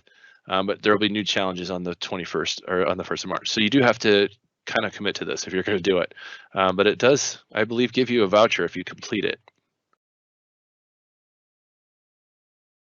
Now, if you're coming through one of our things, you already have a voucher anyway. So, but it's nice. Vouchers are always fun. All right. The documents. Sorry, the documents at Microsoft are invaluable. This is where everything lives. You can find anything you want to know about basically any feature out there. So if you wanted to learn about storage,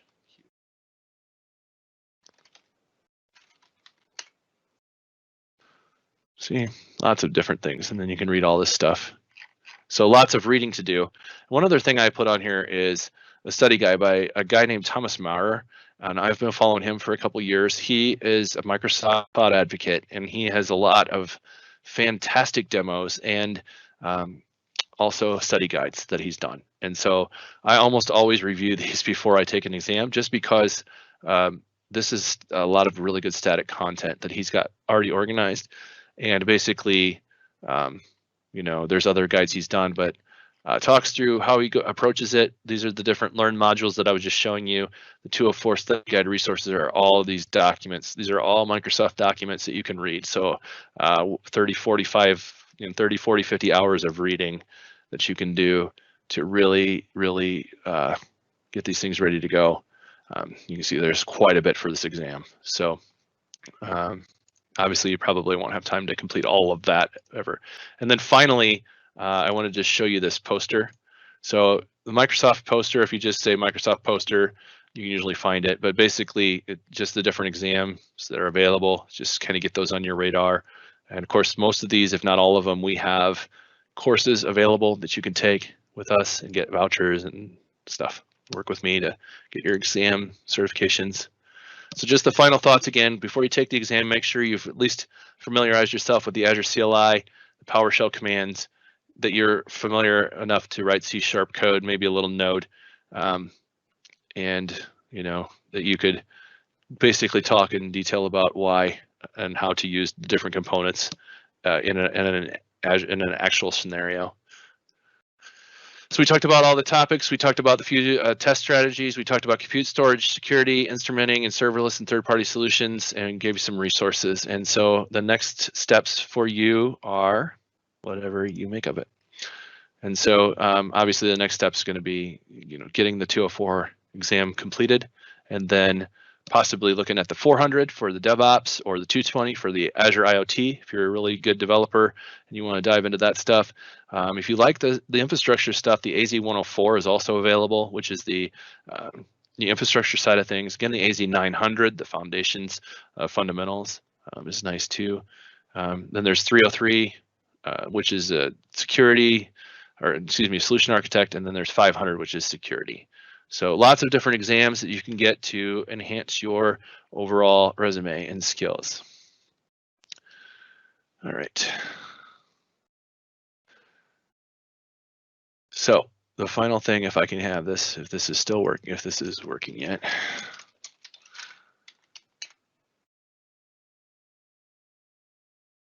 Not app registration, sorry. This is what happens at the end of the day on Friday when your brain is fried and you've given 3 hours of instruction. You say, oh my goodness, where are my resource providers?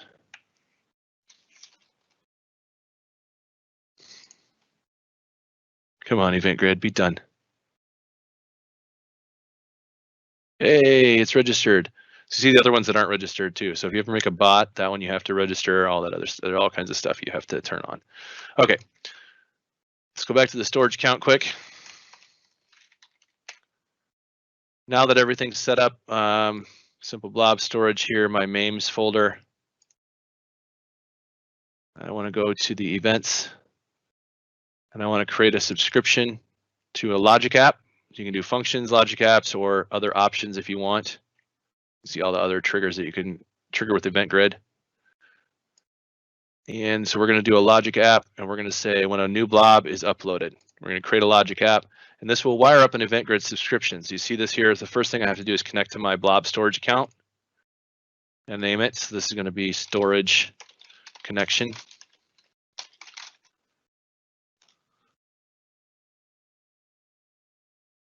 And my Event Grid, then I have to wire up to my Event Grid. And so I'll just put that in default directory. I think I may have to create an Event Grid here.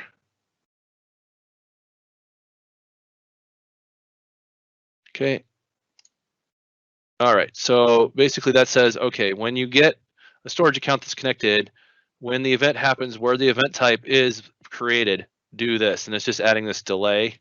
So again, this is a good chance for us to just quickly grab data off of the file itself and send it out to Azure Cosmos or something. So not a lot to do there. Let's go ahead and save that quickly. And then, yeah, I'm just going to call it new logic app because I don't want to waste any more time with that. So now all I'd have to do is go to my storage account itself. And if we had wired it up to parse out the details of the file, we could post all that details into Cosmos or trigger other events or whatever we need to do. So lots of really cool stuff we can do. So I'm going back to my blob storage here in my MEMS. I'm just going to upload a file quickly, and I don't know if I have any files handy. We'll just do both of those. I don't know what they are. So they're both going to be loaded. You see that they're put into the data just like they should have been. And then hopefully, if we go back to our logic app, for our new logic app, we should see 2 runs. We do. They both succeeded. And if we look at them, then we could see the data that came in on the file. So you see there's all the information. You could use JSON to parse this out. So we would grab the data ultimately, and then within the data, maybe get the URL to the actual file, and possibly like the name or something, or e-tag or API, whatever you need. You can get all that and put that into Cosmos or whatever you need to do. But it's very easy to wire up an event, to trigger a logic app, and handle all the information from storage without me doing any code, which is really nice. All right.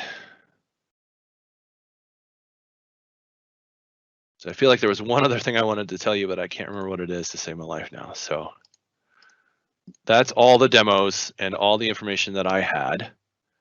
And hopefully at this point, this whirlwind tour overview of Azure with all the things that we saw today, from the developer's perspective, has given you the ability to easily start working with your code and doing more, as well as giving you the things you need in order to pass the AZ-204, or at least prepare well for the AZ-204. So I'm just going to go ahead and close this with our official closing slide. I just want to thank you for joining me today. This has been the AZ-204 exam cram. My name is Brian Gorman, and this has been a presentation from Skill Me Up Academy. Thank you very much. We'll see you next time.